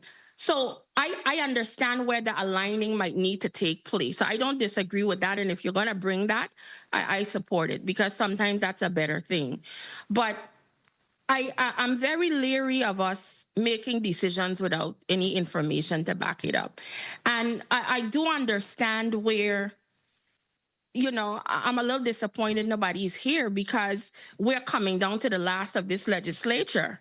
And we're going to see a lot of things rolling out in this last session that's potentially going to get rushed through. But I can't do it without data and information. I can't do it. So I appreciate that we want to update the laws. I appreciate we might want to update the fines. But I have to be it has to be justified for me in order to do. And I don't know if we have to tackle this next term. If somebody's going to be able to come in and testify and give us this pertinent data. And has anybody even been collecting this data so I could say how many people got fines for violation A? How many people got fines for violation B? I don't even know if they collect the data. They have a system that could just print that out for us at will. I can't make decisions off of air. So thank you very much, Mr. Chairman. I appreciate the time. Thank you, Senator Francis Heiliger. And I understand some of your frustration with regards to the not having the data. I, too, am data-driven. However, these fines for increase aren't just based on the data. You know, as we look at it across, we need to make these fines commensurate with the infraction and bring them up with the inflation as well. As you look at any other U.S. jurisdiction across the U.S., we have been the lowest. Where you know that you're going to have a traffic violation and paying $25 or $35 for a traffic violation.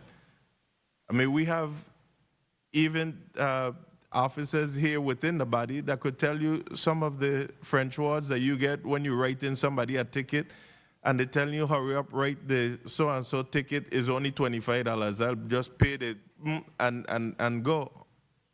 I mean, come on. At this point in 2024, it is time for us to make sure that the penalties and fees are commensurate to that of the infraction and to bring it up with the inflation value of 2024.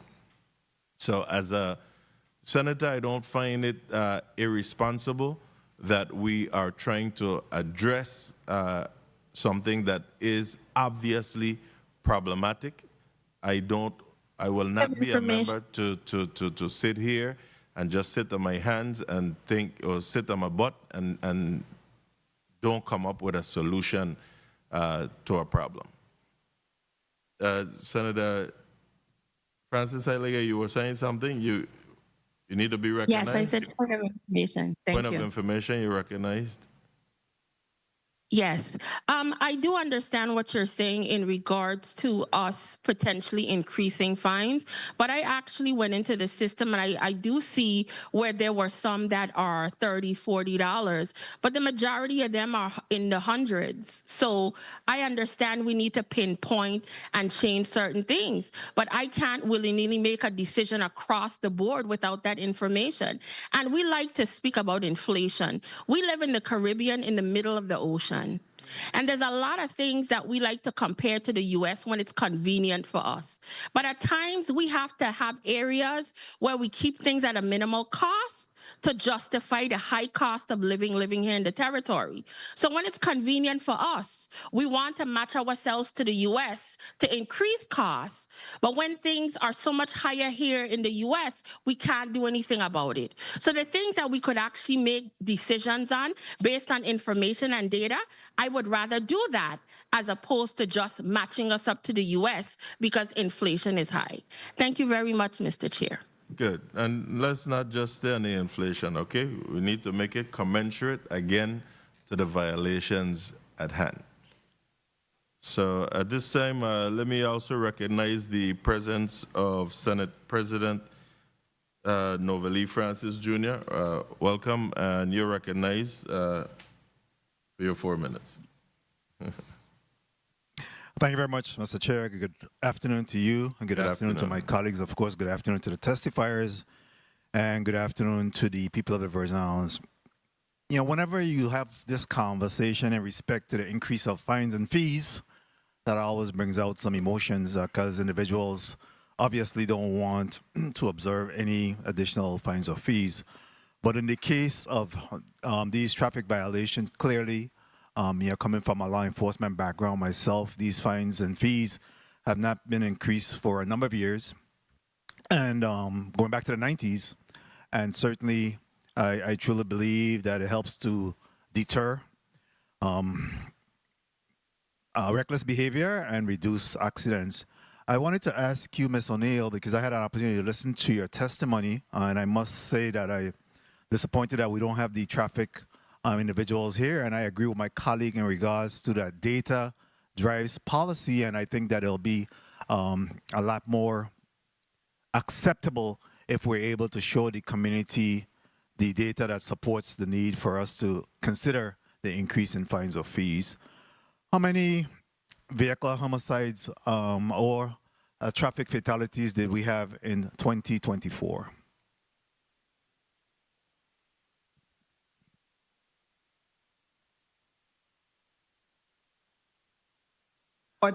Sorry, Daphne O'Neill, VIPD. In 2024, thus far, the latest information that I have, we had 8 traffic fatalities. I'm sorry, I didn't get that number. 8. 8.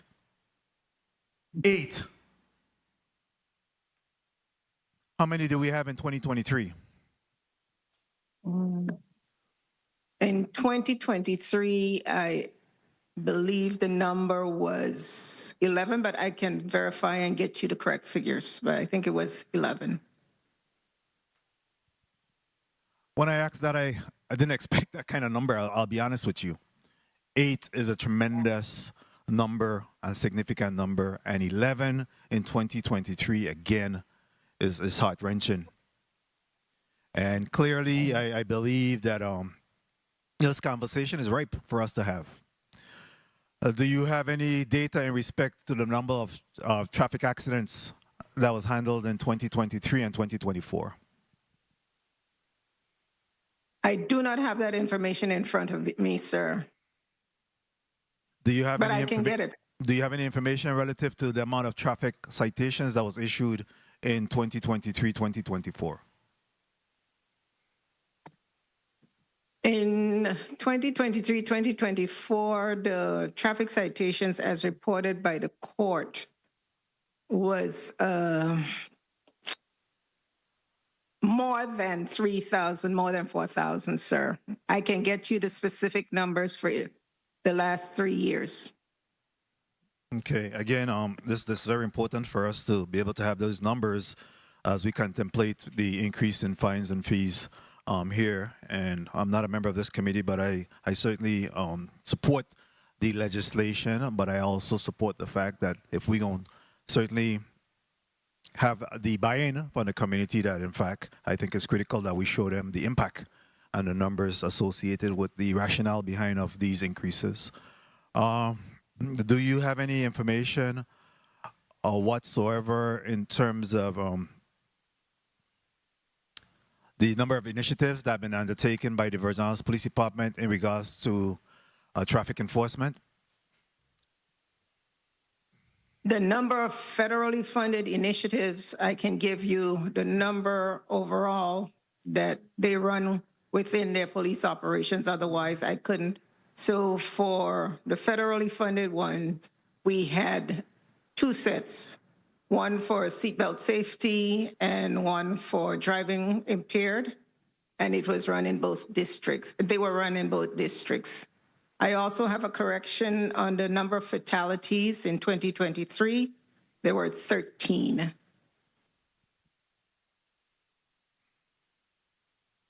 Thank you. Thank you for those numbers. Let's shift gear a little bit to Director McIntosh in regards to the salvage vehicle purchaser.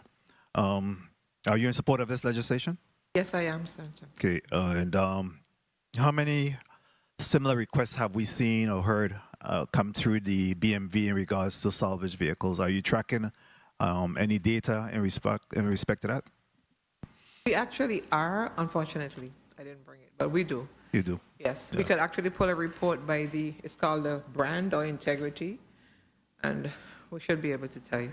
Okay. But I could tell you that coming from, so there are a lot of stolen vehicles coming in 1 minute. from the continental United States. And there's a whole bunch of investigations that are still going on that I really can't speak about, but it's troubling.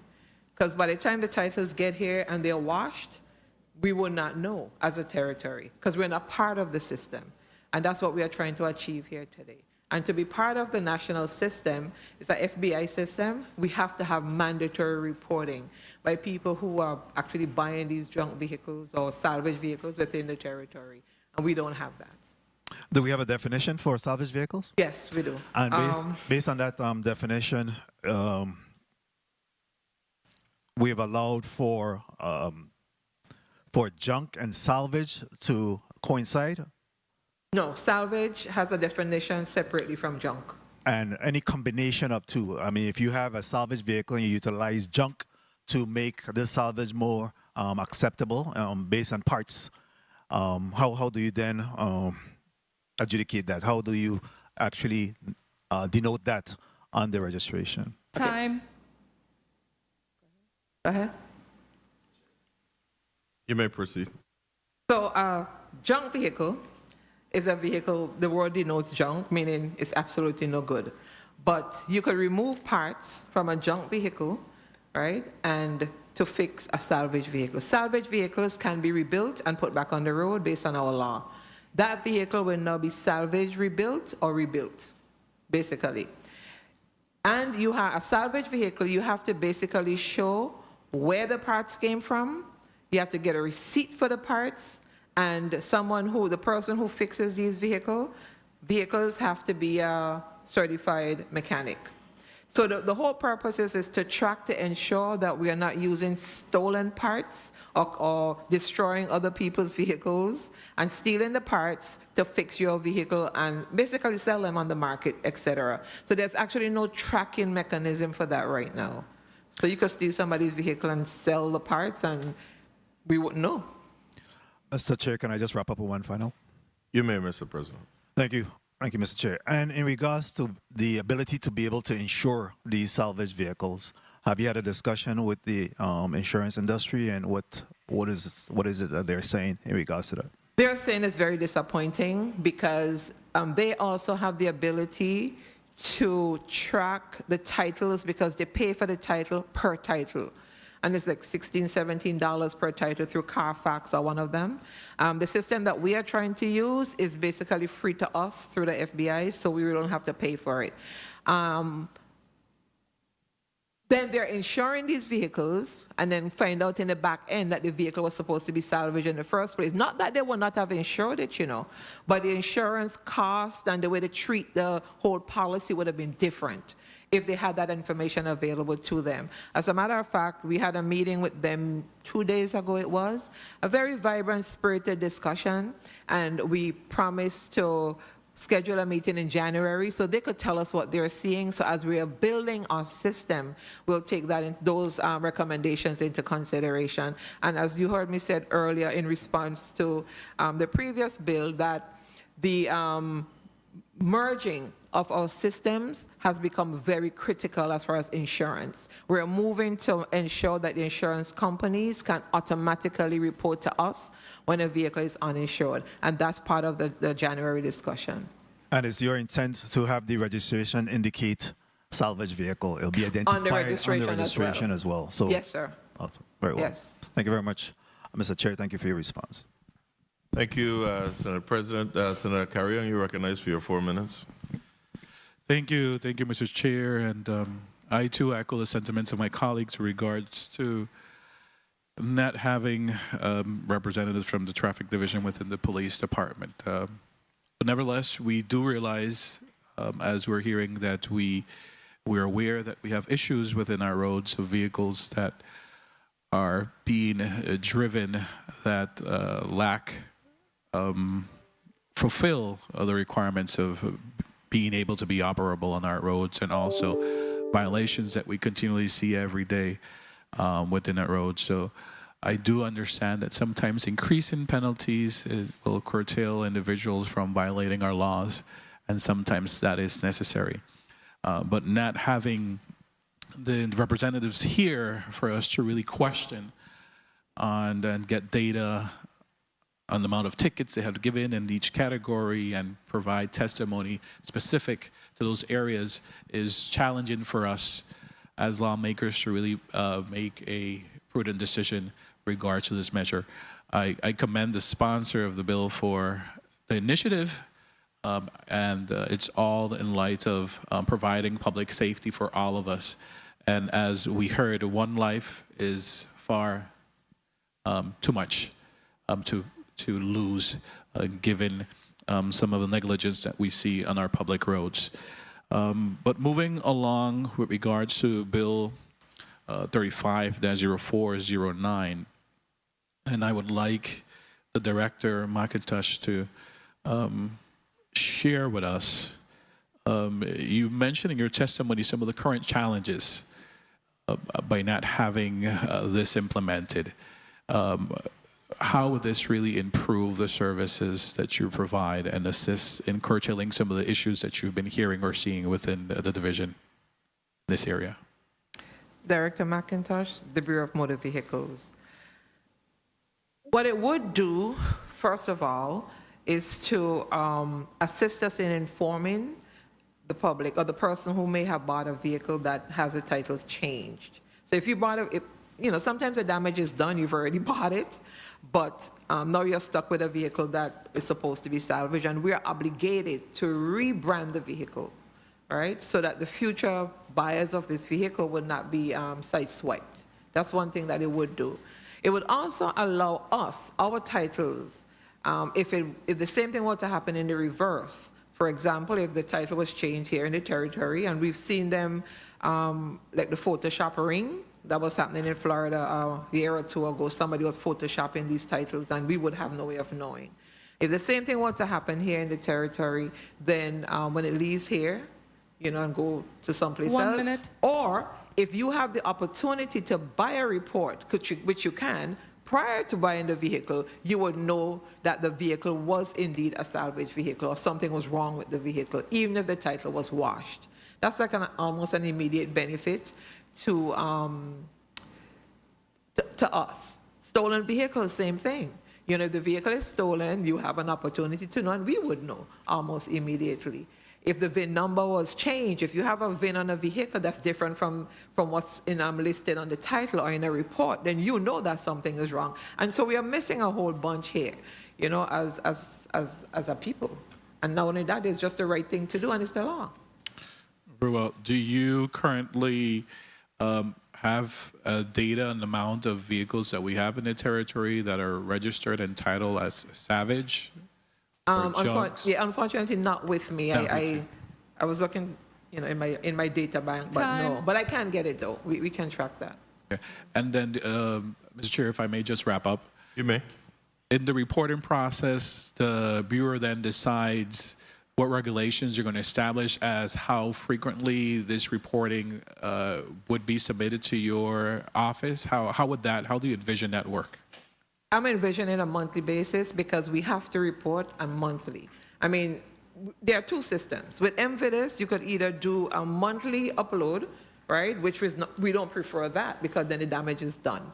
You know, we want timely, real-time data. However, for the junk and salvage purchasers, we will require them to do that monthly. Report to us monthly, and we'll upload that data monthly. And ours would be real-time.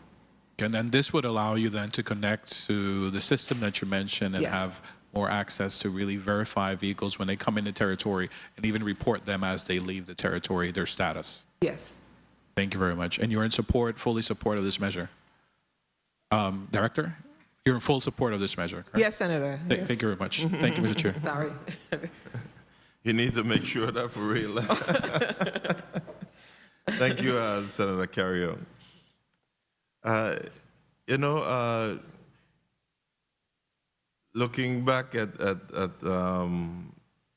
the Bill 0417 regarding the increased fines and the establishment of the impound lot, I noticed that we stayed a lot on the increase of the fines, and probably totally overshadowed the establishment of the impound lot, which is truly needed.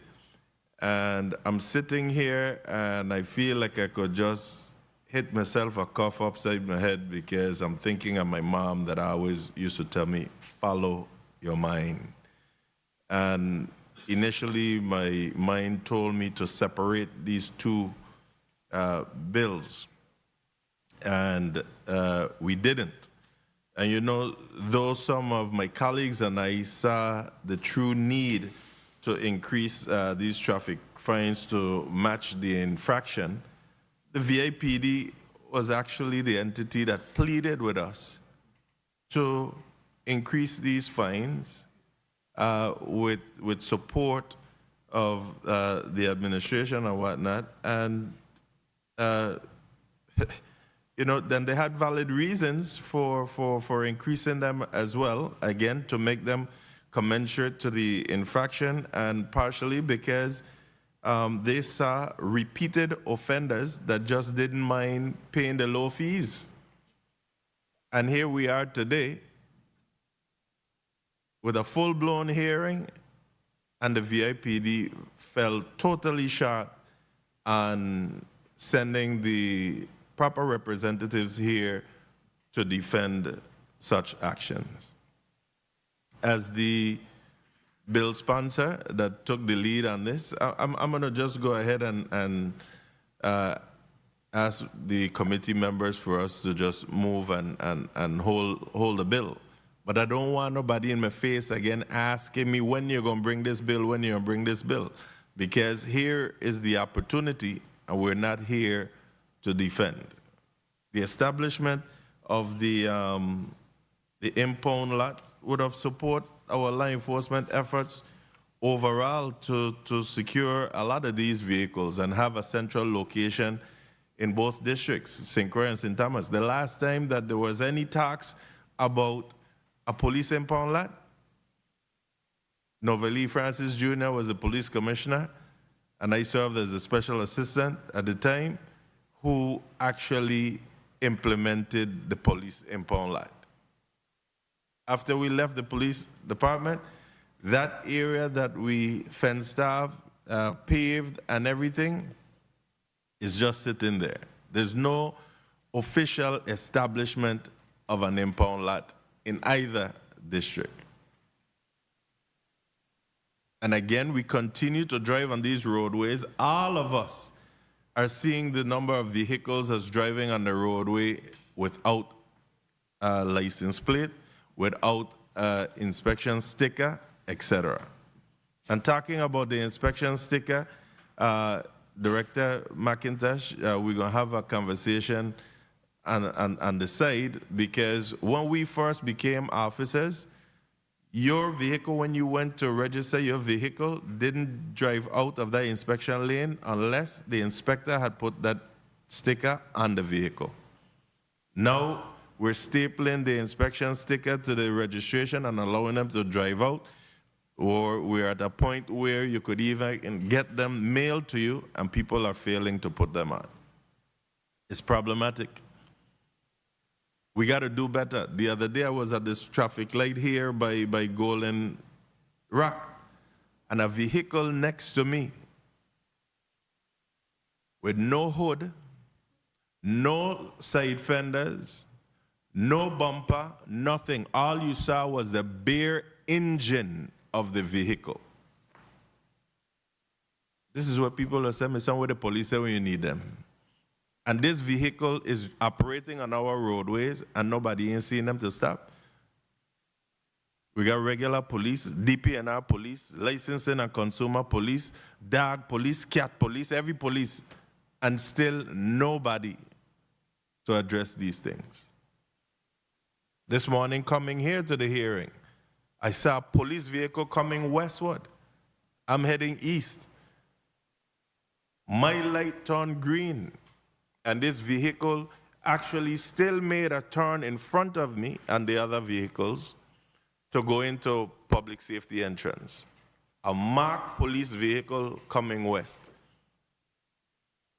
You think any blue lights went on? And then when we talk about it, we get upset.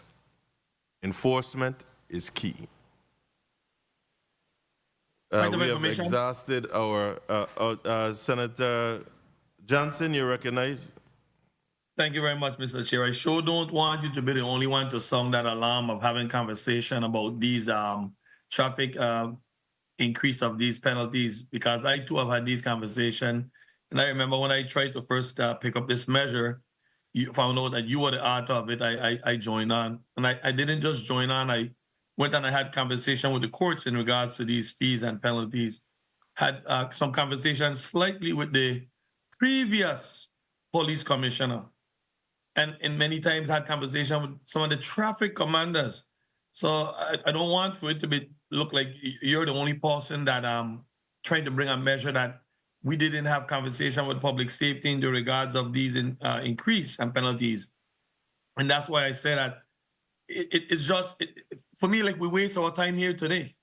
Yes. Like we waste the taxpayers' money coming to our hearing, trying to get the facts and the data so that people can see and hear. And the same thing that you was just saying, where some of the officers saying, people say, oh, $20, $25, give me the ticket. And I don't want to put time and date out there, but I quite sure when I spoke to some of the commanders and folks like that, it's been at least between 10 to 15 years that these penalties and increase have gone up. A $20 ticket, the average person will continue doing what you're doing. And many times these type of stop and citation could deter some folks. You got someone just keep doing it. But we got to come up with the times and make sure there's only one citation out there that you could show and prove that people don't violate. That's the $1,000 fine for parking in a handicapped parking space. Those are some of the lowest amount of tickets you're going to see on the books where somebody paid that $1,000. Because when they get a ticket, if they don't pay it, they can't register the car. And we have to make sure that we ain't just going out there trying to punish people, but at the same time, trying to make sure when you violate it, that you're going to pay a price for this violation. So either you're going to get on board and follow the traffic laws, and stay in compliance, or you're going to pay the price for it. But we can't continue to have these type of reckless things happen and know that sometimes these penalties do deter people from these things.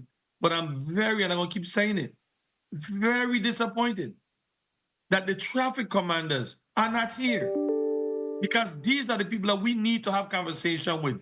These are the people that will have the data to say, well, these are the amount of tickets. And I mean, it's Daphne O'Neill. I'm not throwing anything at you because it's not your fault.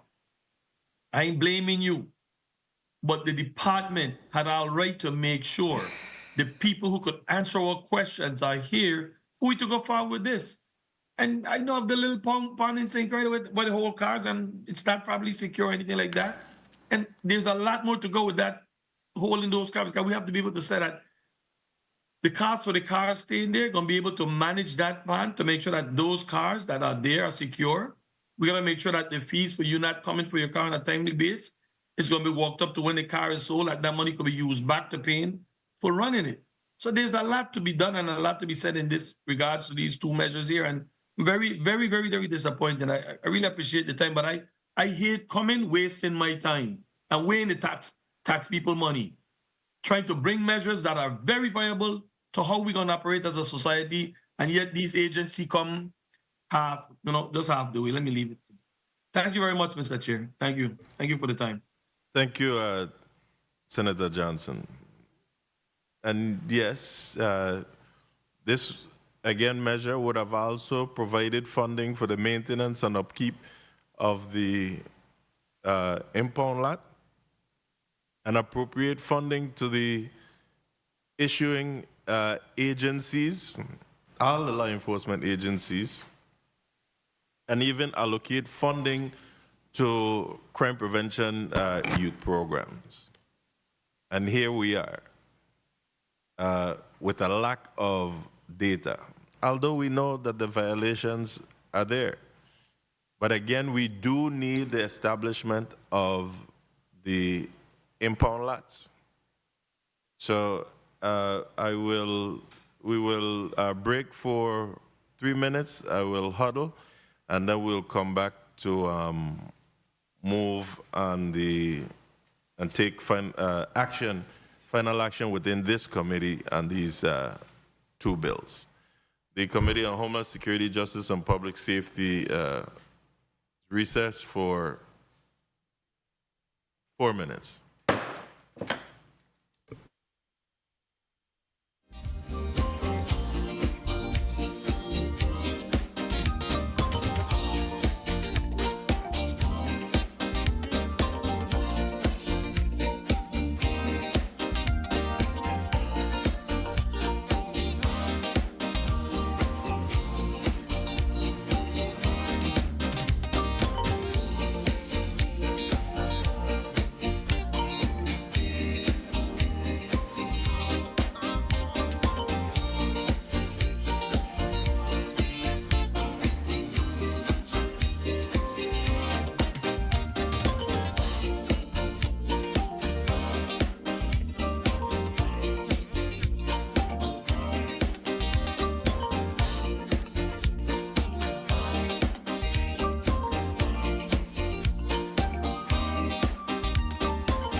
Sleigh bells ring, are you listening?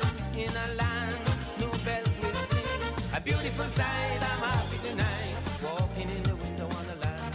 Down the way is the bluebird, yet to stay is the new bird.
The Committee on Homeland Security, Justice, and Public Safety for Wednesday, December 11, 2024 is back on record. Earlier, we did have a discussion on bills number 35-0417, which speaks to the repealing and reenacting of portions of Title 20 Virgin Islands Code and establishing a police impound lot and for other related purposes, and bill number 35-0409, an act to amend Title 20 also, which is a traffic code, to amend the definition of salvage vehicle purchaser or junk vehicle purchaser to include businesses that includes junk and salvage vehicle businesses and insurance companies, and to require salvage vehicle purchasers. We had a round of questions. Of course, as you're aware, we lacked some stats that we would have liked from the Virgin Islands Police Department, Traffic Investigation Bureau. So at this point, I will entertain a motion on 0417. Senator Bolkes, you recognize for your motion. Thank you, Mr. Chair. Mr. Chair, I move to hold Bill number 35-0417, an act repealing and reenacting Title 20 Virgin Islands Code, Part 2, Chapter 43, Section 512, increasing penalties for traffic violations, establishing a Virgin Islands Police Department impound lot, and for other related purposes, to be held in the Committee of Homeland Security, Justice, and Public Safety at the call of the chair. I so move. Second. Properly moved by Senator Bolkes, second by Senator Johnson. Hearing no objection, so ordered. Do I hear an amendment or motion on bill number 35-0409? Amendment. Amendment. Senator Bolkes, you recognize for your amendment. Thank you, Mr. Chair. Mr. Chair, I move amendment number 35-1118, an amendment to bill number 35-0409. Bill number 35-0409, section 1, subsection A, is amended by striking all the language after insert and inserting or business, including junk and salvage vehicle businesses, except for insurance companies, comma, and period. I so move. Second. Properly moved by Senator Bolkes, second by Senator Johnson. Hearing no objection. Second. So ordered. Motion. Motion, Senator Bolkes. Thank you, Mr. Chair. Mr. Chair, I move bill number 35-0409 as amended, an act to amend Title 20 Virgin Islands Code, Part 2, Chapter 32, Subchapter 1, to amend the definition of salvage vehicle purchaser or junk vehicle purchaser to include businesses that includes junk and salvage vehicle businesses and insurance companies, and to require salvage vehicle purchasers to file a report with the Bureau of Motor Vehicles that documents the salvage vehicles obtained and sold during a given time period, and to require a penalty for failure to file the report, to be forwarded to the Committee on Rules and Judiciary for further action and consideration. I so move. Second. Properly moved by Senator Bolkes, second by Senator Johnson. Roll call on bill number 35-0409 as amended. Senator Angel L. Bolkes Jr. Senator Bolkes Jr., yay. Senator Dwayne M. DeGraff. Yes. Senator DeGraff, yay. Senator Ray Fonseca. Yay. Senator Fonseca, yay. Senator Alma Francis Heiliger. Yes. Senator Heiliger, yay. Senator Javon E. James Sr. Senator Javon James Sr. absent. Senator Franklin D. Johnson. Yes. Senator Johnson, yay. Senator Kenneth L. Gittens. Yes. Senator Gittens, yay. Mr. Chair, you have 6 yays and 1 absent. Thank you. Bill number 35-0409, as amended, an act to amend Title 20 Virgin Islands Code to amend the definition of salvage vehicle purchaser or junk vehicle purchaser, etc., has been voted upon favorably here in this committee and will be forwarded to the Rules and Judiciary Committee for further action. Congratulations, Senator Carrion. Any closing remarks from you on that before we break for lunch? Thank you. Thank you, Mr. Chair. I just want to thank my colleagues for their support and also testifiers that are here present. And with this measure moving forward, I also ask my other colleagues that will be in the committee rules to support this measure, because this will provide consumer protection safety and also align our Bureau with the standards nationally to be able to comply. Thank you very much. Thank you. Thank you, testifiers. Ms. Director O'Neill, you're excused after this. It's now 1:38. The committee will take a recess and resume at 2 p.m. Committee on Homeland Security, Justice, and Public Safety for Wednesday, December 11, 2024 is hereby recessed.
The Committee on Homeland Security, Justice, and Public Safety for Wednesday, December 11, 2024 is back on record. The clerk earlier read the agenda, the entire agenda into the record. In Block 1, we dispose of Bill 35, that's 0417, and Bill number 35, that's 0409. So now we will hear the introductions of two bills. Bill number 35, that's 0179, which is an act amending the criminal code of 14 VIC, chapter 61, relating to gambling violations, and Title 32 of the Virgin Islands Code, chapter 13, relating to the VI Lottery Commission to strengthen the enforcement tools against illegal gambling and lottery. And that's sponsored by Senators Diane Capehart and Angel Bolkes Jr. And then we'll also hear Bill number 35, that's 0420, an act amending Title 23, Virgin Islands Code, Chapter 5, by enacting the Virgin Islands Firearms Serial Number Regulation Act. Sponsored by yours truly, and also supposed to be on that bill is Senator Capehart, Senate President Francis, and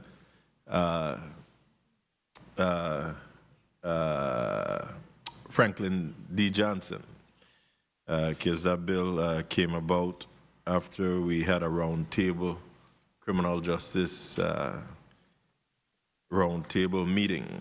And I want to thank the AGs for that. So at this time, I'll recognize Senator Capehart for the introduction on behalf of her and Senator Angel Bolkes on Bill number 35, that's 0179.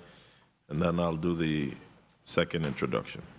Senator Capehart, let me also, for the clerk and the record, let me recognize Senator non-committee member, Senator Diane T. Capehart. Welcome, and you're recognized for the introduction of your bill. Thank you, Mr. Chair. Good afternoon, colleagues, the people of the Virgin Islands, and testifiers who are here before us today. I just want to say this bill has already been vetted in December 2023 in the same committee and needed a mid-level penalty by request of the Office of Public Defender and the AG's office. So colleagues, today I ask for your support for Bill number 35, that's 0179, which relates to strengthening the enforcement tools against illegal gambling and lottery. As we all know, the Virgin Islands Lottery makes significant financial contributions to the local government and community organizations. Revenues generated by the VI Lottery is used to provide funding for public schools, pharmaceutical assistance, the government employees' retirement systems, retirees bonus program, Office of Veterans Affairs, and local nonprofit organizations. And I know, Mr. Williams, I could go on with other things, but we currently live in a community where illegal gambling activity is dangerously affecting our potential to grow our economy and provide services to our residents.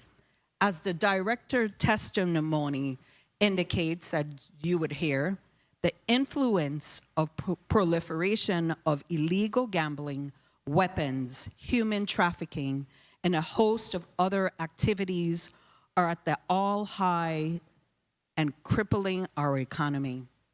Colleagues, this is important. There are departments in the Virgin Islands government that has regulatory enforcement arms. Why not the Virgin Islands Lottery? So I ask you today to give them the tools to strengthen enforcement for the Virgin Islands Lottery. Mr. Chair, I thank you for this opportunity. And as mentioned, Senator Bolkes is also a prime sponsor of this legislation. So colleagues, all amendments has been, all suggestions has been considered and added as you would hear the amendment today. Thank you, Mr. Chair.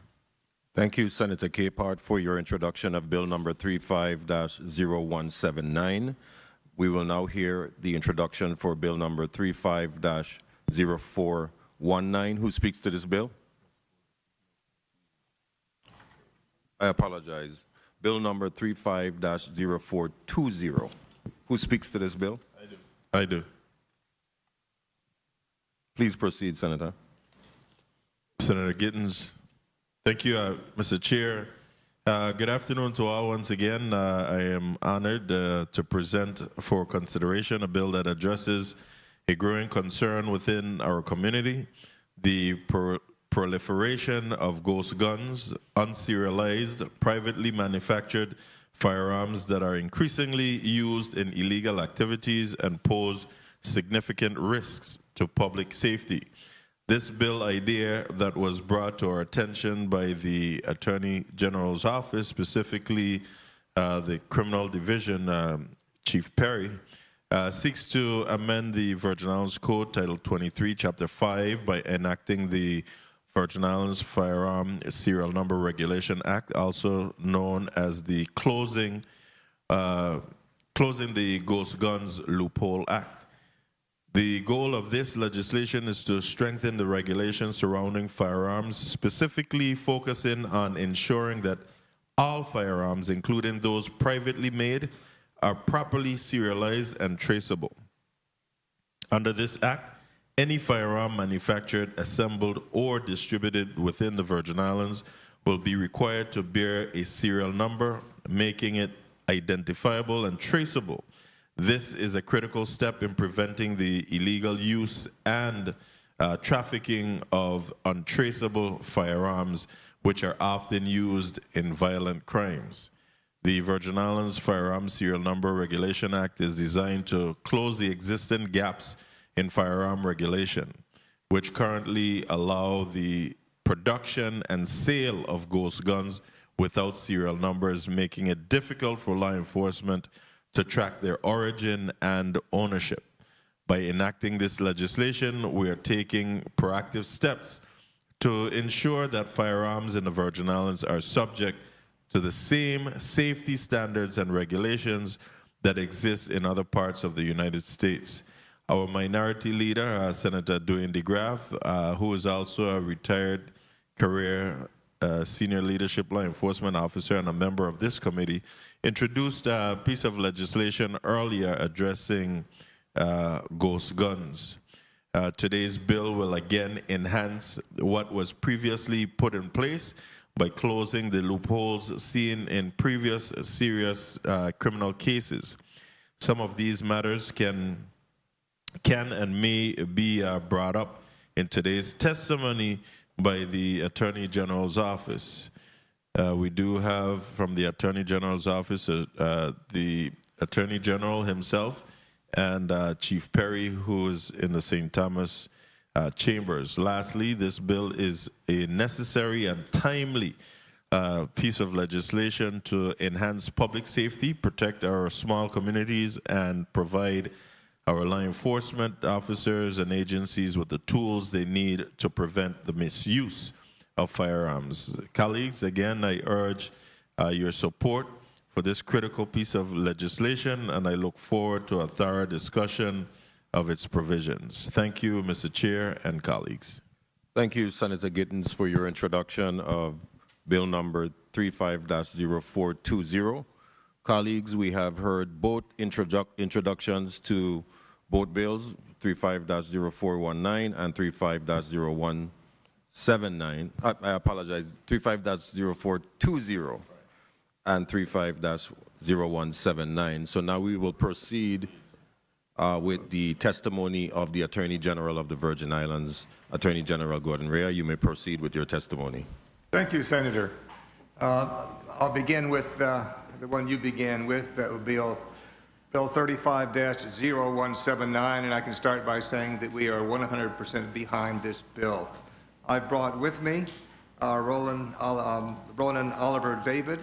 He is the director of our division that handles gambling and lottery matters, and I'll ask him if with your permission, if he could. Be closer to the mic. Oh, I'm sorry. Okay, I heard it ringing. I thought that was because I was too close. How about that? Is that good? Yes. Okay. So I said, totally behind this bill, and I brought with me Ronan Oliver David. He's our director of our division that deals with the matters raised in 35-0179, and with your permission, I'd ask that he be able to address this in some detail. Yes. So we could proceed with either one. Who's going to go first? Chief Perry, we didn't do a systems check on St. Thomas, but Chief Perry, I'm going to ask you to identify yourself, name, title, and agency, and we'll do that to make sure that everyone's mic is working, and then we'll proceed with the testimony. Sir, good morning. Timothy Perry, Criminal Chief, Department of Justice, St. Thomas, St. John. Thank you. Welcome. Sir Velasquez.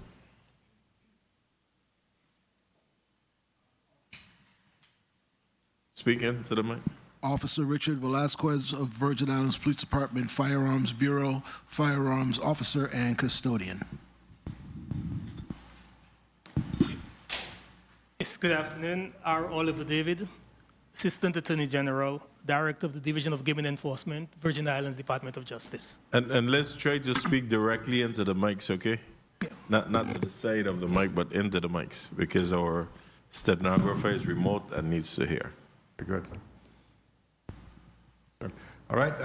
With your permission, then, just identify yourself. Okay. I'm Gordon Ray, the Attorney General of the U.S. Virgin Islands. Thank you. Welcome. Raymond J. Williams, Executive Director, Virgin Islands Lottery. Thank you. Welcome. Good afternoon. Michelle Baker, Legal Counsel for VI Lottery. Thank you. Welcome. Good afternoon. Charlene Proctor, Deputy Executive Director, Virgin Islands Lottery. Thank you. Welcome. Everybody win still? Sir. Chief Perry, I'm sorry. To my right, I'm sorry. Sir Renee. You're used to this. You could take that mic out and you could do this like it was. Luther Renee, Commissioner, Virgin Islands Casino Control Commission. Welcome home. Thank you. Kelvin Vidal, Legal Counsel, Virgin Islands Casino Control Commission. Welcome. Thank you. Chief Perry, you're recognized for your testimony on 0420. Thank you, sir. Good afternoon. Honorable Kenneth L. Gittens, Senate Majority Leader, Chairperson on the Committee of Homeland Security, Justice and Public Safety, good afternoon. To the other distinguished senators, legislative staff, and our listening and viewing audience, thank you for the opportunity to be here today to address this chamber on this critical bill. Bill number 35-0420, proposing as law the Virgin Islands Firearms Serial Number Regulation Act. My name is Timothy Perry. I'm the Chief of the Criminal Division at the Virgin Islands Department of Justice. I serve St. Thomas and St. John districts under the leadership of our Attorney General, the Honorable Gordon C. Ray. The Virgin Islands Department of Justice is fully in support of Bill 35-0420. This bill is titled the Virgin Islands Firearms Serial Number Registration Act, but colleagues, this is really the Closing the Ghost Gun Loophole Act. What are ghost guns? Ghost guns are working firearms that bear no serial mark. Since 1968, it has been federal law that all firearms are required to be stamped with a serial number. Ghost guns, on the other hand, are intentionally manufactured as component parts designed to be put together to make a fully functioning firearm, but that firearm is unserialized. Unserialized, meaning no identifying number stamped on the gun, and therefore it's an untraceable gun. These ghost guns fire the same bullets as a legal firearm. They're just as deadly as a legal firearm, but these guns are specifically marketed to would-be criminals as untraceable guns.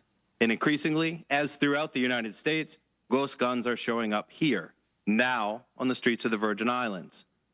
As criminal chief, it is my privilege to work daily with our police officers, the men and women of Virgin Islands Police Department, and increasingly, I am hearing firsthand reports from officers who've made arrests, officers on crime scenes, officers who have recovered ghost guns, that is, deadly weapons with no identifying serial marks. Colleagues, this bill closes a gap in the law. In the way of history, this chamber, this legislative chamber, in 1968, and with some amendments in 2001, passed a bill 23 VIC section 481. That is the Virgin Islands law making criminal the possession of a firearm with an altered or obliterated serial mark.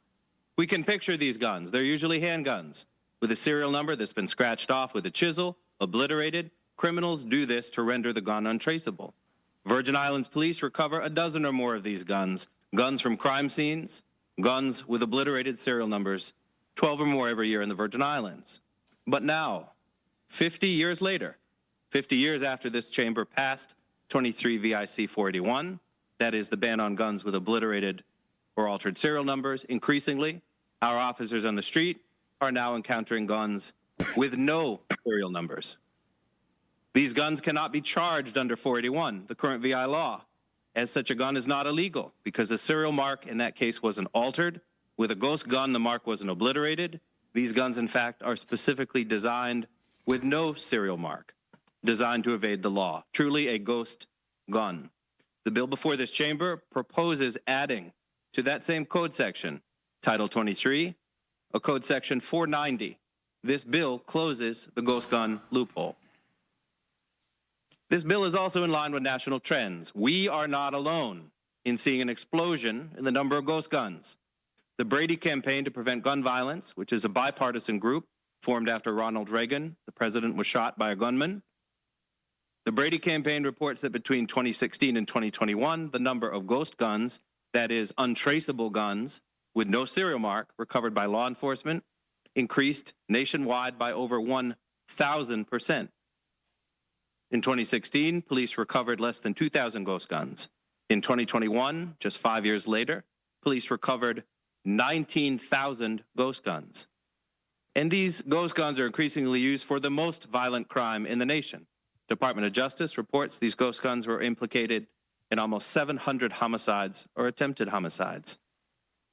Ladies and gentlemen, just yesterday noon, we learned from law enforcement that the gunman in New York City, who's been all over the newspaper for murdering the CEO of United Healthcare, he led the nation on a manhunt, he was taken into custody, he was carrying a ghost gun. That gun, without a serial number, was likely made on a 3D printer. These ghost guns are becoming the weapon of choice for the most violent criminals. NPR reports ghost guns are difficult, if not impossible, for law enforcement to trace. Ghost guns have been used in mass shootings, killing of law enforcement officers, school shootings, homicide, domestic violence, robberies. The feds, ATF reports that only 1% of ghost guns are ever traceable back to their original purchaser. But friends, this is not a mainland problem. This is a problem in the Virgin Islands today. This morning, actually prior to this hearing, I was working advice of rights in the St. Thomas district. A defendant was brought before the court on gun charges. On September 28th, VIPD ShotSpotter directed officers to a call of shots fired in hospital ground on St. Thomas. Anyone who knows the area, it is a dense area packed with people, houses, and businesses. Officers recovered video surveillance. It showed the defendant discharging multiple rounds in the air from a handgun. He fled the scene. Yesterday, high noon, high day, he was recovered. Detective Loblack, she had been working the case. She saw the defendant walking near Griffith Ballpark. That's within 1,000 feet of a community playground. It's across from the Department of Justice, GERS, Blyden Ferry Terminal. She recognized the defendant walking down the street. She called for backup. Sergeant Carr reported on scene. The defendant fled, but Sergeant Carr chased him down, and when officers performed a safety pat-down, this is yesterday, they recovered a gun from his hip. It was a ghost gun with no serial marks, an untraceable gun. Yesterday, less than 1 mile from this chamber. Ghost guns are here in the Virgin Islands. But that defendant could not be charged this morning for a ghost gun. The untraceable parts he imported into our territory to make a deadly weapon or printed them from a 3D printer because a ghost gun law does not exist here yet. We are working on that today. Earlier, I testified we are not alone in seeing an explosion in the number of ghost guns. We are also not alone in trying to do something about it. This legislation, 23 VIC Section 490, the Serial Number Regulation Act, or Closing the Ghost Gun Loophole Bill, is consistent with and brings us up to date with efforts across the United States. We join 16 other states and numerous localities, cities across the country in getting laws on the books to regulate or ban ghost guns. In Hawaii, for example, HRS Hawaii Revised Statute 134-10.2 is a January 2022 law. It makes it illegal to possess a firearm receiver that's not been provided a serial number, a firearm that can't be registered. In June of 2022, the state of Maryland passed Senate Bill 387, the Untraceable Firearms Act. That too requires a firearm to be imprinted with a serial number. New Jersey, New York, Washington, D.C., Illinois, they've all drafted similar legislation to regulate or ban ghost guns and their component parts. Those laws are similar to what has been proposed here in the Virgin Islands today. In conclusion, I prosecute gun crime. I work with victims of gun crime. And I work with our brave police officers, the men and women who show up at 2 a.m. around the field after a shooting. This ghost gun bill is a common sense fix to close a loophole in the law, to hold criminals, the people who would terrorize our community with guns, accountable. There is no downside to this bill. This bill does not foreclose in any way the right of any man or woman in this territory to acquire and license a firearm. This is exactly the way democracy is supposed to work. A lawmaker sees a community need and crafts a fix. Colleagues, the Department of Justice is in full support of this bill. Thank you sincerely for the opportunity to speak and to offer testimony on this important bill before this distinguished chamber. Honorable Chairman, thank you, and I look forward to the committee's questions. Thank you, so much for that testimony. And I also want to, recognize the efforts of the Attorney General's office. This is exactly what we want for agencies to do, and likewise, just like Director Williams have done. You're working in these areas, you see a problem, you bring forward your suggestions so that we could have the proposed legislation discussed and put into place so that we can, create a better Virgin Islands here for all of us. Now, next, we'll move to the Attorney General's, do you have a testimony? We're going to move to my good friend here, Attorney David, to provide testimony on 0179, I think it is, right? Thank you. Yes, you may proceed. Good afternoon, Committee Chair Kenneth Gittens, all the senators present, listening and viewing audience. I am R. Oliver David, an Assistant Attorney General with the Virgin Islands Department of Justice and the Director of the Division of Gaming Enforcement. The department is pleased to be here this afternoon to offer brief testimony on Amendment 35-7560 to Bill 35-0179. The department has reviewed the reference amendment and accompanying bill and did not find any major issues with the amendment to the existing law. The department agrees that a clear definition of what a lottery means as outlined in Section 1221 and the inclusion of specific games such as parlay and numbers games which fall under the definition of lottery will assist in the investigation and prosecution of violators of the Virgin Islands gaming laws. The department is also thankful for the funds appropriated to it in the bill, which is derived from its involvement in pursuing the enforcement of violations of Virgin Islands gaming laws. However, the department believes that there are certain clarification needed as it relates to paragraph F on page 3 of the amendment. Pursuant to paragraph F, 49% of all funds derived from goes to the Department of Justice, 51% goes to the VI lottery, and 2% is to be used for programs to treat and prevent gambling addiction. Additionally, the language is unclear as to which entity will be responsible for distributing the funds and how the funds should be distributed. The department brings that issue to the sponsor of the bill for clarification. Thank you very much for allowing us to present a brief testimony with regard to the amendment to the bill, and any further questions you may have, we're here to answer. Thank you. Thank you, Attorney David. I shouldn't be rushing through like this, but we're going to come back to Officer Velasquez. We're going to move to Director Williams for your testimony. Good afternoon, Honorable Senator Kenneth L. Githens, Chairman of the Committee on Homeland Security, Justice and Public Safety, other members of the committee, and all other senators present. Good afternoon to the listening and viewing public, and good afternoon to my lottery family and the greater community of the Virgin Islands. Present with me this afternoon is our Deputy Executive Director, Michelle Proctor, and our attorney, Michelle Baker.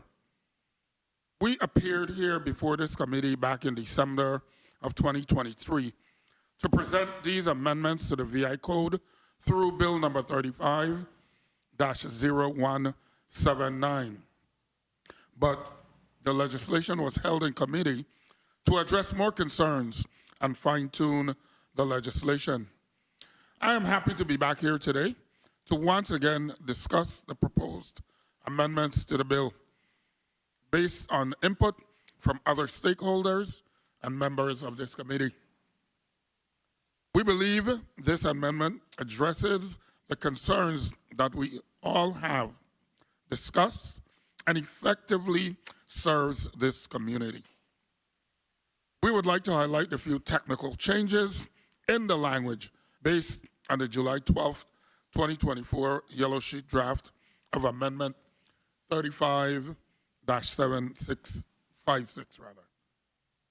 Section B, subsection 1 of the amendment, in the internal language, requires the word, quote, or, unquote, to be inserted between, quote, criminal lottery enterprise, end quote, and quote, has a previous conviction, end quote, as this would clarify the two types of criminals that this section would apply to. Section D, subsection 1 of the amendment, as written, removes the action item from the original bill, and the intended replacement language will not be inserted. The language should be edited to state as follows. In paragraph 1, by inserting, quote, and, end quote, after the first instance of, quote, or, end quote, and by striking and inserting, quote, not authorized under the Virgin Islands Code, end quote, in its place. This will be achieved by striking in the amendment language and inserting, striking, quote, after, end quote, other devices, end quote, and inserting, quote, in its place, end quote, instead. Section D of the amendment does not effectively amend the bill at section 1D2, amending section 1224 to separate the misdemeanor and felony levels. The inserted paragraph B contains many of the same level crimes already penalized in the original bill's paragraph A, containing felony level crime. Section D, subsection 1 of the amendment in internal language 4B should be amended to state, quote, shall be fined, end quote.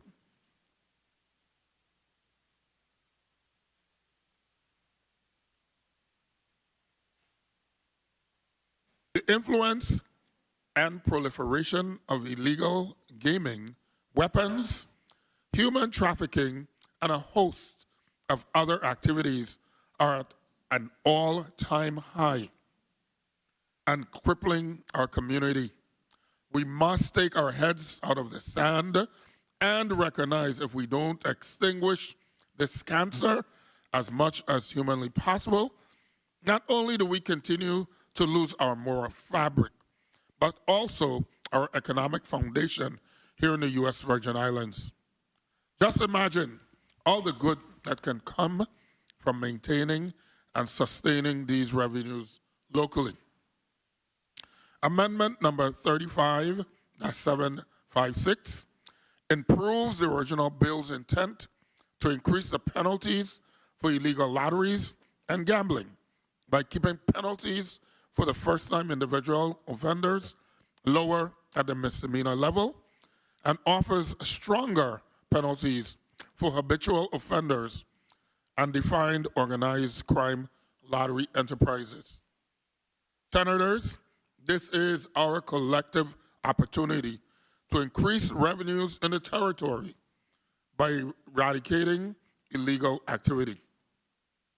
It is also our opportunity to send a clear message to those actors that we will not sit idly by and allow them to spread their venom. I truly believe this is our opportunity to keep our money local. We have made it our objective to introduce the same games as those currently being offered illegally, but ours are legal, and in some instances, our price points are better. We will continue to educate our community on why legal gaming makes sense by embracing the concept of supporting your own and leaving other people's things alone. I want to thank each of you present here today for giving us this opportunity to make a difference. We stand ready to answer your questions to ensure that we will get these amendments approved. Thank you. Thank you, Director Williams. Liking your little mottos and thing. I want to see the one when you play the VA lottery, everybody win though. Former Senator, now Commissioner, you're recognized for your testimony. Thank you, Mr. Chairman. Good afternoon, Chairman Kenneth L. Gittins and members of the Committee on Homeland Security, Justice and Public Safety of the 35th Legislature of the Virgin Islands, other senators of the 35th Legislature, legislative staff, testifiers, and people of the Virgin Islands who are watching and listening. For the record, my name is Luther F. Renee, Secretary Treasurer of the Virgin Islands Casino Control Commission. With me is Attorney Calvin Vidal, Legal Counsel to the Commission. We appear before you on behalf of Marvin L. Pickering, Chairman and Chief Executive Officer of the Commission. Chairman Pickering and Vice Chair Carolyn B. Herman Purcell are unable to appear today due to previously scheduled commitments. We appreciate the opportunity to offer comments on amendment number 35-756 to Bill number 35-0179, an act to amend Title 14 and 32 of the Virgin Islands Code to strengthen the enforcement tools of the Virgin Islands Lottery against illegal gambling and lottery, as proposed by the Honorable Senator Diane T. Capehart. The Commission supports the intent of the amendment number 35-756 to Bill number 35-0179. Bill number 35-0179 aims to provide definitions and to increase penalties and fines for illegal gambling and illegal lottery schemes in the U.S. Virgin Islands. We acknowledge the significant financial contributions made by the Virgin Islands Lottery to the local government and community organizations. Proceeds from the Virgin Islands Lottery go to our public schools, the government employment retirement system, so local nonprofits, and other worthy causes. We also recognize the deleterious effects of illegal gambling and illegal lottery have on the revenue-generating capacity of the Virgin Islands Lottery and the concomitant adverse results for activities in our community as a whole. As presented, amendment number 35-756 to Bill number 35-0179 does not involve or impact the work of the Casino Control Commission that is primarily mandated pursuant to provisions of Virgin Islands Casino and Resort Control Act of 1975 as amended and codified as VI Code annotated Title 32, Sections 401 et sec, and the regulations promulgated thereunder. The Commission is also guided by the Virgin Islands Internet Gaming and Internet Gaming Act, codified at 32 VIC Section 601 to 646, and is responsible for the licensing and regulation of Racino pursuant to Virgin Islands Horse Racing Industry Assistance Acts of 2011 and 2016, numbers 7318 and 7952, respectfully. When we presented the Commission's budget on July 17, 2024, before the Committee of Budget, Appropriations and Finance, the Commission testified that it had engaged the services of Gaming Labs International, GLI. The Commission chose GLI, an industry leader, experienced in providing gaming consultancy and regulatory expertise, to study the almost 35-year-old statutes and regulations and to recommend changes to bring us into the 21st century of gaming. To that end, the Commission has reviewed and approved the proposed amendments. Additionally, the Commission has recently engaged the Innovation Group, another highly regarded gaming industry firm, to conduct a marketing impact analysis. This analysis, among other objectives, will measure the revenue potential for internet gaming and internet gambling in the territory. Our plan is to present the proposed amendments and the market findings to industry stakeholders and policymakers, to include the Legislature and the Office of the Governor in a setting that will allow for questions and dialogue. We expect this work will further the mission of the Commission and lead to the structuring of an updated, comprehensive statutory and regulatory framework for the safe operations of and public confidence in gambling in the U.S. Virgin Islands, whether at the brick-and-mortar casinos or on the internet.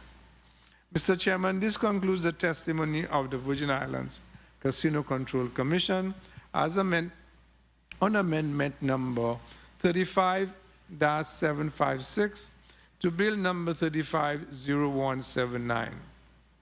The representatives of the Commission stand ready to respond to any questions that you or other members of the body may have to the best of our ability. Thank you so much for that. And quickly, I know Sir Velasquez has to catch his flight, but you're next. You could put your testimony on the record, and I'll excuse you thereafter. Thank you, Mr. Chairman. Good afternoon to the chair, the Honorable Kenneth L. Gittens, legislative body and staff, senators of the 35th Legislature, members of the Virgin Islands Police Department family in both districts, and to the listening and viewing audience, good afternoon. My name is Richard Velasquez. I am a firearms officer and custodian assigned to the Firearms Bureau of the Virgin Islands Police Department. I come before you on behalf of Police Commissioner nominee Mario M. Brooks to provide testimony on Bill number 35-0420, an act amending Title 23 Virgin Islands Code, Chapter 5, by enacting the Virgin Islands Firearms Serial Number Regulation Act. I do appreciate the opportunity to provide testimony in support of this bill, an essential piece of legislation that seeks to address a growing and urgent threat to the public safety of the U.S. Virgin Islands, which would be the proliferation of unserialized firearms, commonly referred to as ghost guns.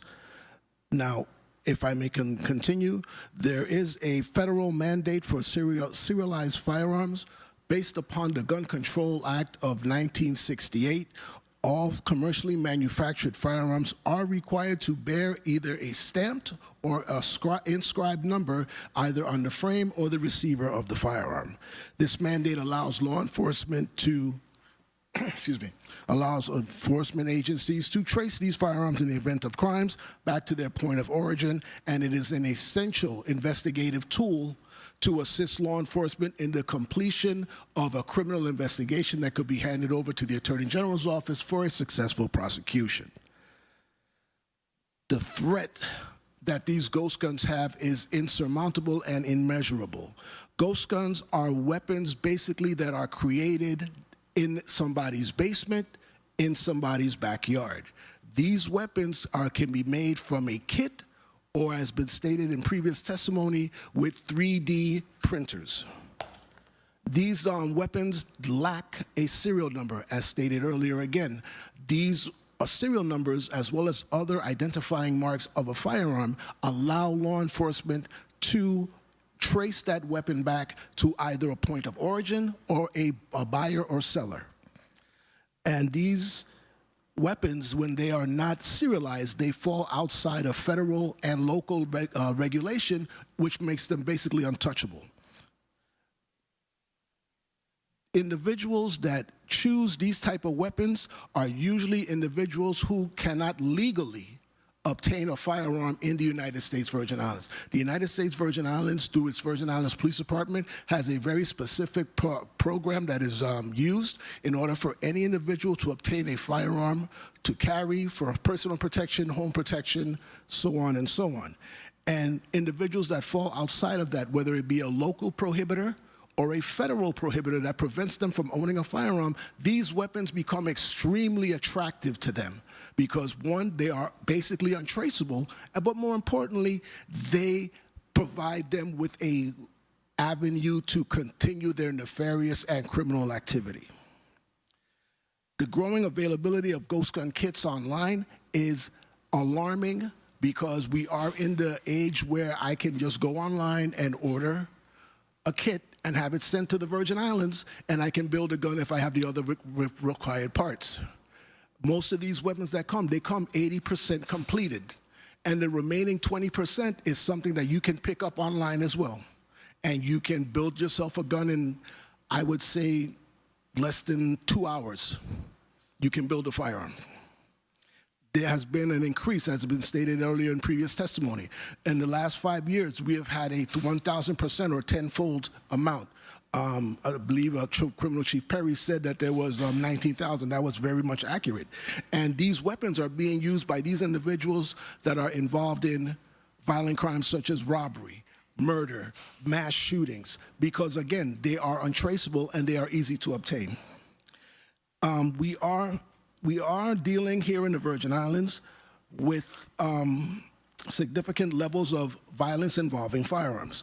Ghost guns provide a serious and severe risk not only to law enforcement, but to the community in a whole. There's an old saying that the first round that is fired is special delivery, and the other rounds that are fired are to whom it may concern.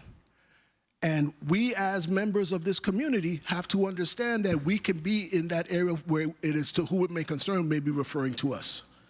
Moreover, the presence of untraceable firearms exacerbates the challenges of an already law enforcement community as a whole that has issues. This bill, as stated, is a necessary step in closing the loophole that allows ghost guns to evade regulation by mandating the mandatory serialization of all firearms, including those that are privately manufactured. This legislation will align the Virgin Islands with with federal standards and enhance our ability to control violence involving firearms. Banning unsterilized firearms sends a clear message that public safety is paramount and that every firearm in our community must be accounted for. It ensures that all firearms are subject to the same legal framework, helping to prevent their use in unlawful activities and prompting responsibility gun ownership. In closing, on behalf of Commissioner nominee Mario M. Brooks, I do urge this committee to advance Bill number 35-0420 to protect our residents and strengthen our commitment to reducing gun violence. Thank you for your time and consideration. I am available to answer any questions. Thank you, Mr. Velasquez, for your testimony. I think we've exhausted all the testimonies for bills number 35-0420, the Firearm Ghost Gun Bill, and 35-0179 with regards to the lottery enforcement gaming. Before I open up the floor to testimony, let me recognize the presence of Senator Javon E. James. Welcome. At this time, I know I will have to excuse Mr. Velasquez just now, but we will start with the first Senator Bolkes. And if anyone have any specific questions to the VIPD with regards to the ghost guns, I'll allow Rapid Round to do that, and then I'll excuse him. I will continue with the rest of the hearing. Senator Bolkes, you're recognized. Thank you, Mr. Chair. I wanted to start off with Bill number 35-0179.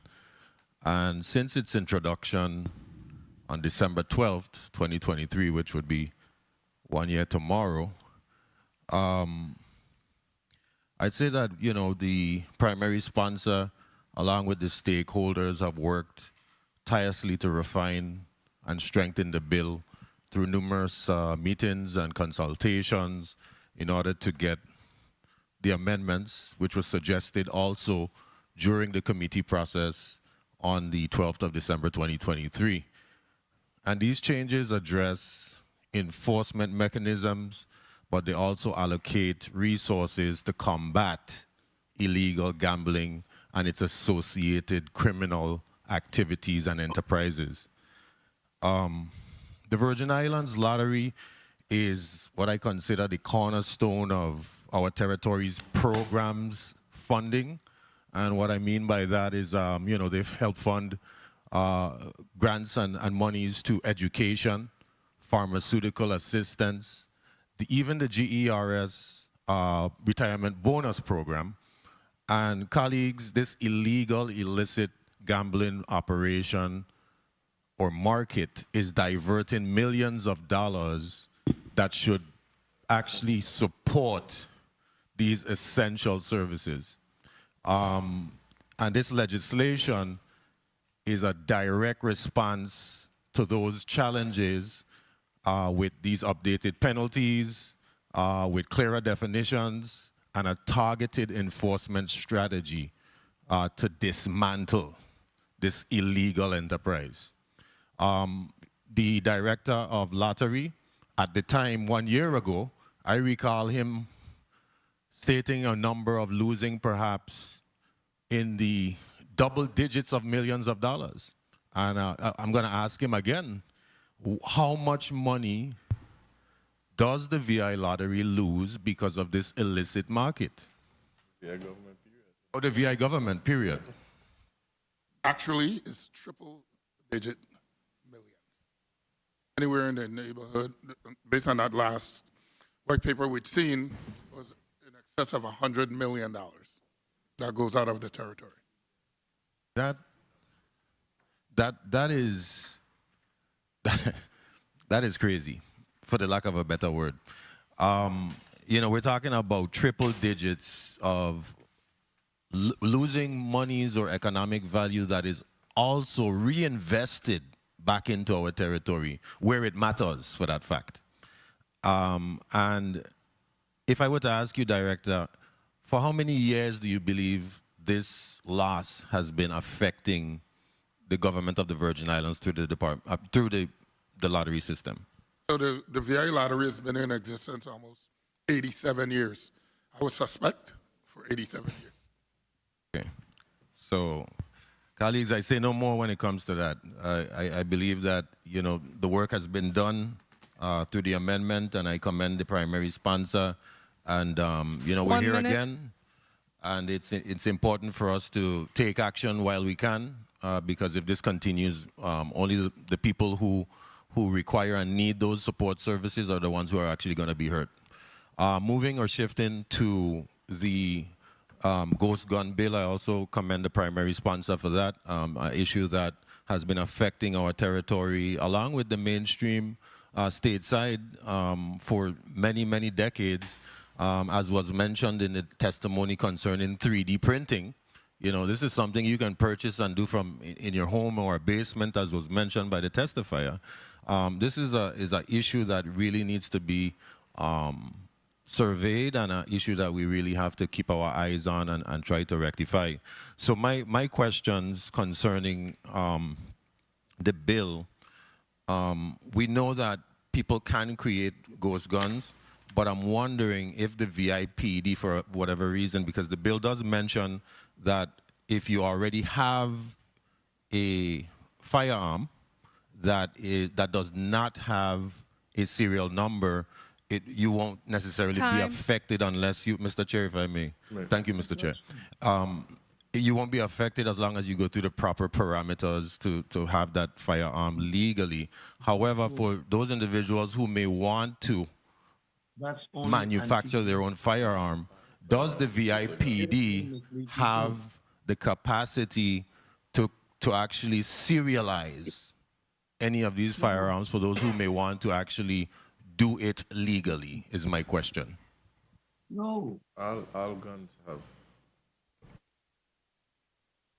Bullshit. So that's a no?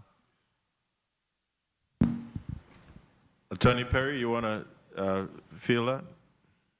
Engraving. Yes, sir. Very briefly, historically, in 1968, when this law was passed to serialize weapons in the United States, there's a carve-out. And that's why this law also provides a carve-out. There are in the territory some people who have antique firearms that would not have a serial number, firearms manufactured before 1968.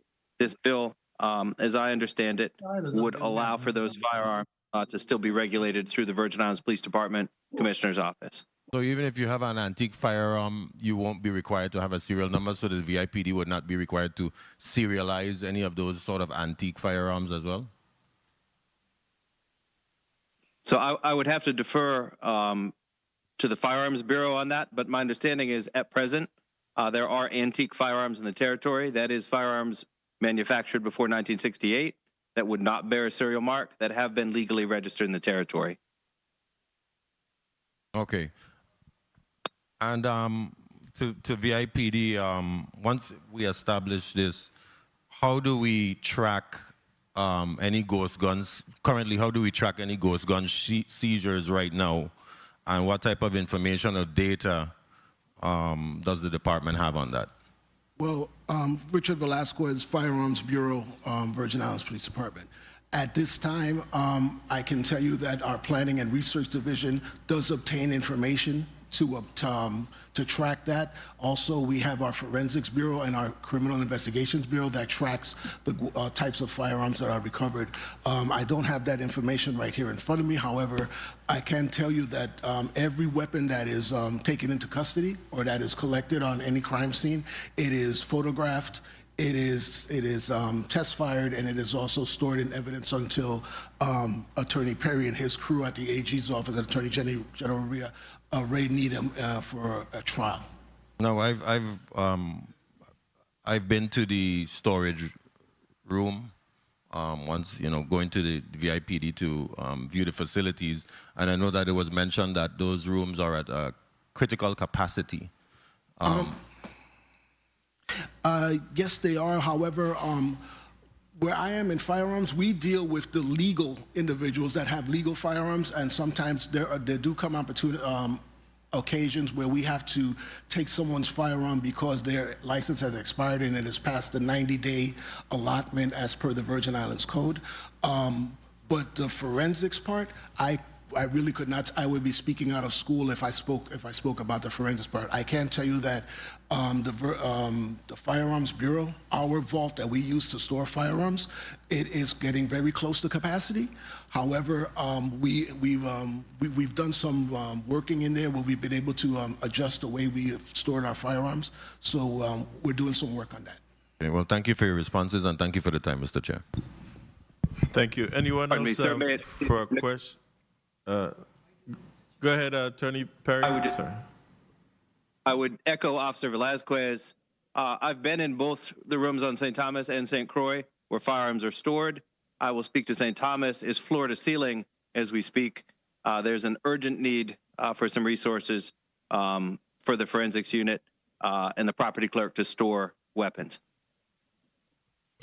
Thanks. I mean, I'm sitting here and trying to recollect that far back, but pertaining to the antique firearms without serial numbers, I'm believing that those that are licensed would have more than likely be disabled and not be able to fire. If I may, Velasquez, yes. If I may, Senator. Antique weapons are basically defined as weapons not necessarily of operability, but more of age. And anywhere between 20 to 30 years would be considered an antique firearm. And again, pursuant to the Gun Control Act of 1968, any weapon that was made prior to 1968 would not be serialized at all. Therefore, we wouldn't have a serial number for them. And those, we do have weapons similar to that we have seen that have come into the department through Firearms Bureau that people have legally registered, and we've made adaptations. However, any firearm past 1968 moving forward has to have some type of serialization, whether it be numbers, letters, combinations of letters and numbers. It has to be serialized. And most weapons are either serialized on the frame or on the receiver. Thank you. Senator Capehart, and after Senator Capehart, if anyone has a question for Mr. Velasquez before he departs, I'll allow you to do so. Senator Capehart, just questions to Mr. Velasquez. Thank you for your leniency, Mr. Chair. Officer Velasquez, as I hear your testimony about these ghost guns, I'm totally alarmed of the availability of these weapon parts kits. Are these kits available in the territory, or individuals would have to order this? And I'm very concerned if they can order them, come through our postal services to be available for our community. Can you tell me how this is happening, if it's ready available in the territory, or they have to get it, they would order it through the postal service, or however? Richard Velasquez, Virgin Islands Police Department Firearms Bureau. Senator Capehart, thank you very much for the question. I truly appreciate it. To be very, very candid and blunt, yes, we do have individuals in the territory that have kits to build these ghost guns. We either get them through the mail, or you can get them through the internet. Unfortunately, how the law is written right now, most of these ghost guns, they are considered to be 80% of a firearm, therefore are not regulated either by any state or jurisdiction, or more importantly, they're not federally regulated. So, and there was a company by the name of Polymer 80. Polymer 80 was a company that was created in 2013, and they started the proliferation of these guns, where there were enthusiasts, gun enthusiasts, that wanted to build their own firearm.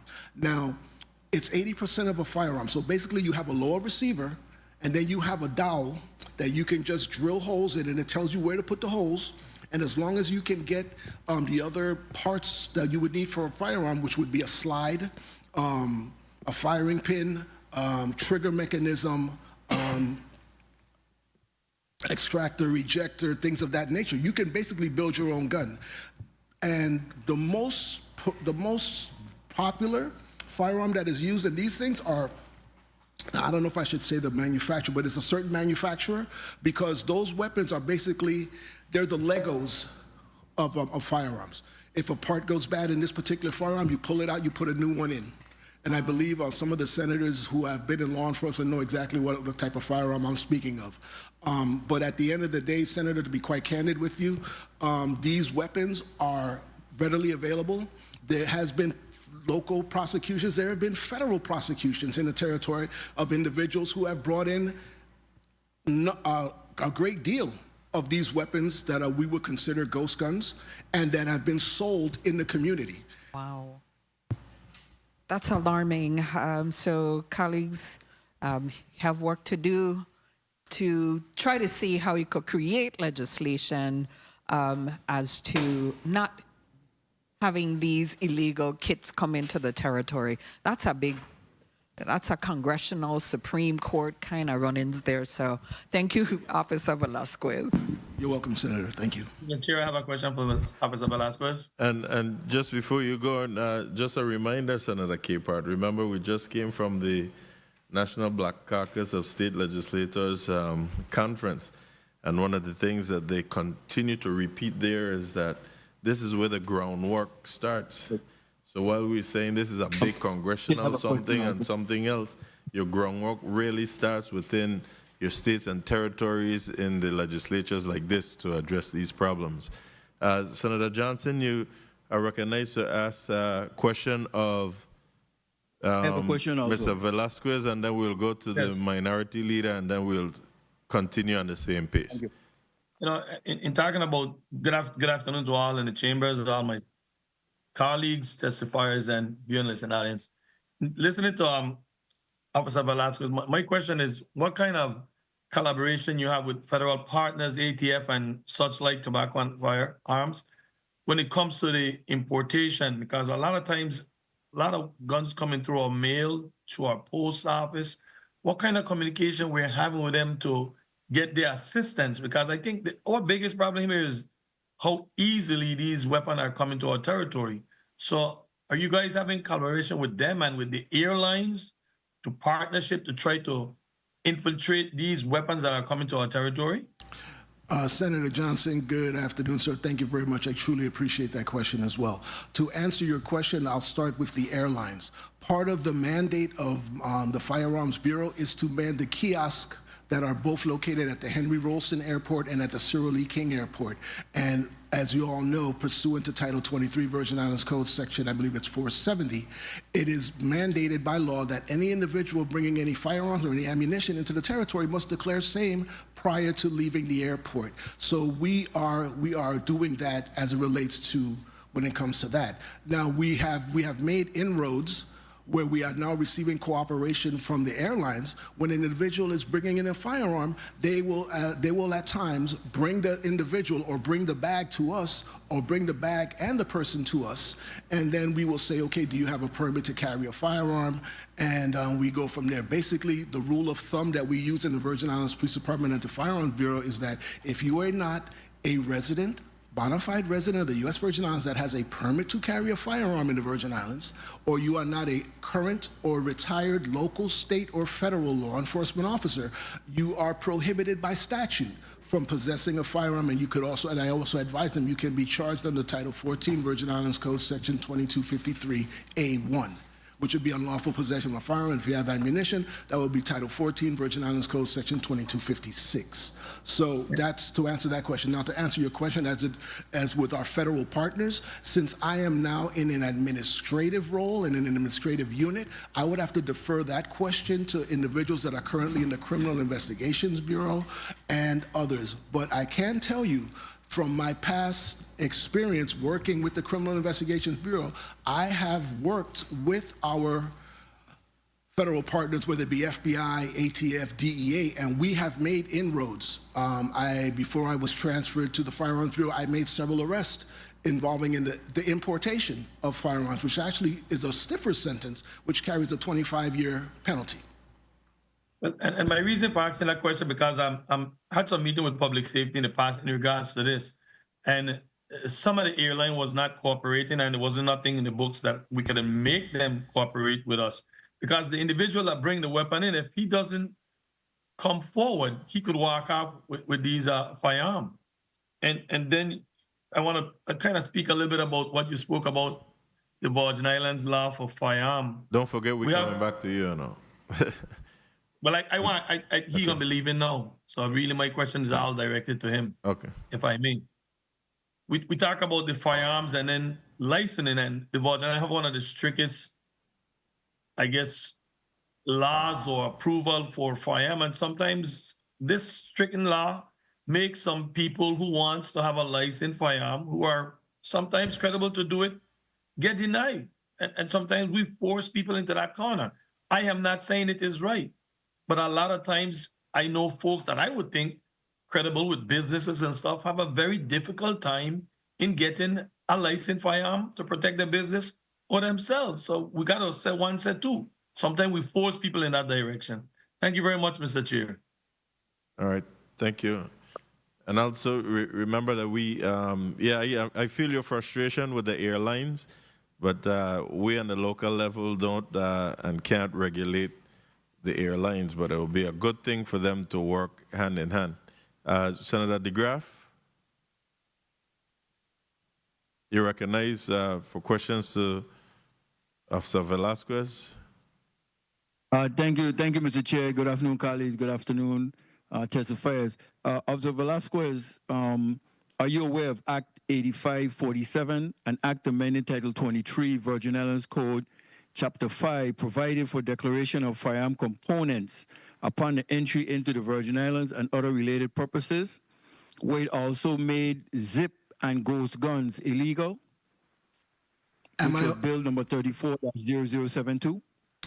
Good afternoon, Senator Graff. Again, thank you for the question. Am I aware of that statute? I most certainly am, sir. But more importantly, the most important part of that statute is that with those parts that are coming into the territory, the most important part of that is any part that can change the ballistic identity of that projectile that is being passed through that barrel must be declared at the Virgin Islands Police Department. And by that I mean that anything that involves the barrel, that involves the firing pin, that involves the extractor, that involves the injector, all of these parts have to be declared at the Virgin Islands Police Department. Now, there are other brands of firearms that they have receivers, and then they have a drop-in trigger assembly. Now, according to the federal statute, that trigger assembly is the firearm, and those weapons are serialized. And I would definitely recommend to this committee and to the body, to the legislature, that we adopt the federal standard as it relates to firearms. Not only do we say that firearms are the lower receiver, we also enact some type of legislation that shows any operable weapon, or more importantly, any weapon that can be made operable through the adding or removing of parts can be made, should be considered a firearm. Yes, excuse me. Also, so like I was saying, in Act 8547, the ghost gun is already currently banned in the territory. So I don't think we need to have to address banning it again, because it's already banning. And also, like you mentioned, the lower receiver, the upper receiver, the lower include the lower receivers for the purposes of subsection B. Firearm components include lower receivers, upper receivers, trigger mechanisms, butts, stocks, barrels, or suppression devices and or other devices that were assembled can create a firearm. The lower receiver, as you mentioned, was mentioned by the federal government as being a firearm. That's what was included in this bill. So the components coming into the territory have to go through VIPD, and presently zip guns, as I knew zip guns were what they call ghost guns now in my career, zip guns were those guns that you put together without serial numbers. So I included zip guns, and ghost guns are currently illegal in the territory and have been banned in Act 8547. So I was just thinking that the bill before us, 420, 35-0420, is a duplication of what already exists in the law. And Attorney General, could you verify that if you're aware of the act that's presently 8547? So I would need to review that law, but I will tell you this: there have been 0 prosecutions that I'm aware of using that law, which is why we created this law. I don't want to speak without looking at the bill because I can't speak with authority, but my understanding of that bill is it specifically implies to those component parts coming into the territory that would be used to make a ghost gun or zip gun. And the zip gun itself, and the ghost and zip guns are illegal. And a ghost and zip gun, zip or ghost gun means a homemade device that does not have a serial number and consists of a barrel, breech block, or any other configuration that has a firing mechanism capable of discharging ammunition. That's a ghost gun. Unserialized, you could make a ghost gun out of wood. You know, so I'm just saying Act 8547 exists to address ghost guns. So I think we're having a duplication. I'll give you a copy of it. So, but thank you for your time, Mr. Chair, and thank you, Mr. Velasquez. Officer Velasquez, get home safely. Thank you, Mr. Chair. Thank you. And this was discussed, and I did mention and gave you credit that you brought forward legislation regarding ghost guns, but that this will again enhance what was previously put in place through the act that you were talking about. I couldn't recall the act number, but again, we did state that some of these matters will be able to be discussed based on what Attorney Perry and his criminal investigators were having problems with currently within the court system. So again, this is not to be duplicative, but to enhance the existing laws that are on the books. And like stated by Senator Johnson, this jurisdiction has one of the most strict gun laws in the nation. So we'll just resume. I think you were able to get a little more flexibility, but we will resume. And Senator Johnson, you may proceed with 4 minutes if you have anything for lottery or even back with VIPD and the ghost guns. Thank you very much, Mr. Chair. I definitely have some questions for Lottery and Casino Commissioner. And my question to Casino Commission there, you mentioned the Gaming Lab International. What specific updates are needed to bring these regulations into compliance or into the 21st century compliance?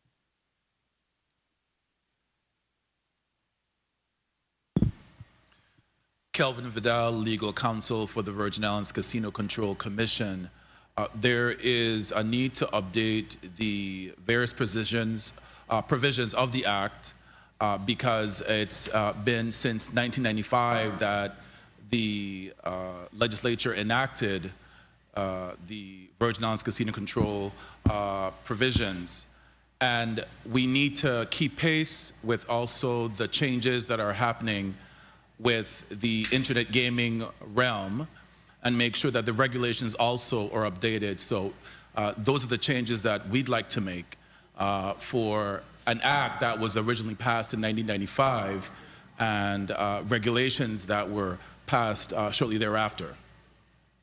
Okay, I guess that's something we all need to sit down and have some conversation offline. And then I want to ask Mr. Williams for Casino, for the Lottery office. And I'll ask you a couple of questions, but the first one I want to speak about basically is the 2% allocation for gambling, addiction, and prevention treatment. Is that 2% sufficient? And how is it working with folks that actually need assistance or help?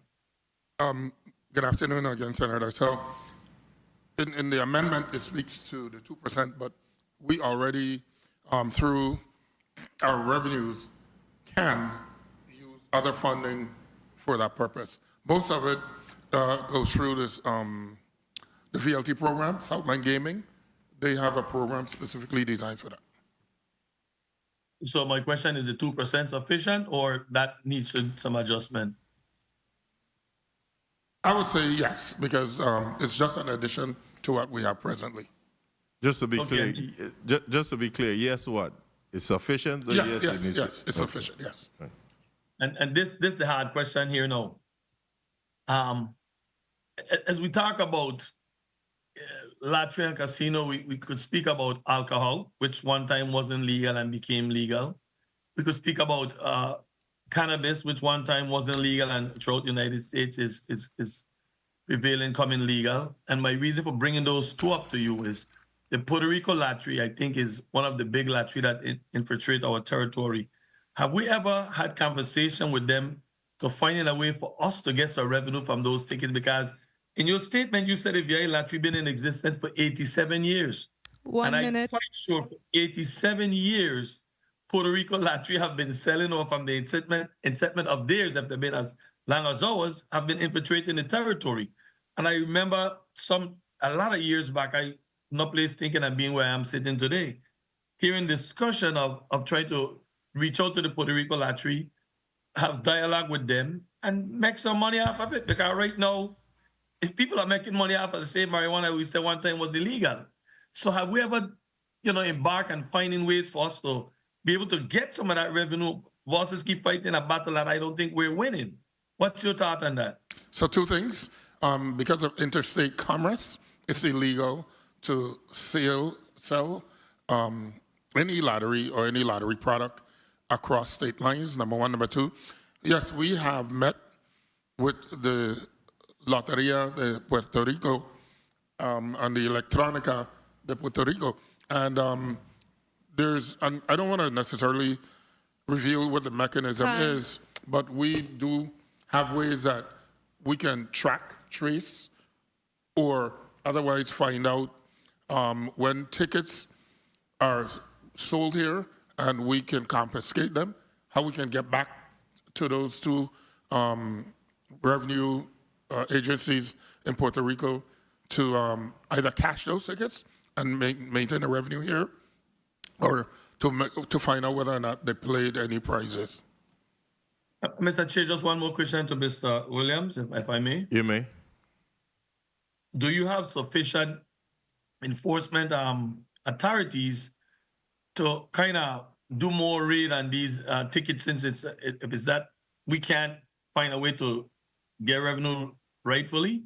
Do you have sufficient enforcement to do some more checking on how these tickets are just infiltrating our territory and to no avail and to no win to us? So two things. I want to apologize because I meant to mention that my Director of Investigation and Security would have been here today, but because of the short notice, she couldn't be here. But number one, we have seen a reduction in the sale of Puerto Rico lottery tickets. Number two, yes, this bill, this legislation is part of helping us to further reducing not only the invasion of the Puerto Rico lottery, but all other illegal games as well. Thank you very much. Thank you very much, Mr. Chair. I do support both measures, and when the time appropriate, I'll support and vote. Thank you. Thank you, Senator Johnson. Director, you're making me need to ask you this. Short notice by who that your director in here? We only got notice of the hearing on Friday. Friday. Watching me like a crazy. Man, when I want to travel for Christmas party and all kind of thing, I had to travel the next day We there These here. is enforcement officers. Oh yeah, but no, When seriously, you- she had a medical appointment. So Okay, then, she couldn't break down. okay, then tell me that, but not the short notice. But thank you. Senator Fonseca, Vice Chair, you're recognized for your 4 minutes.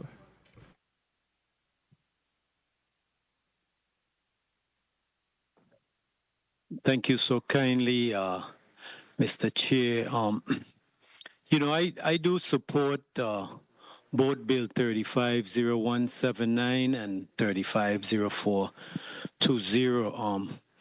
But you know, I want to ask you one question, Mr. Director Williams, Lottery Director Raymond Williams. The sports betting part, just for clarification and the public, you know, right now you can wager on the Super Bowl. You know, the Chiefs is favored to win that. As a matter of fact, you can wager on the 2025 World Series.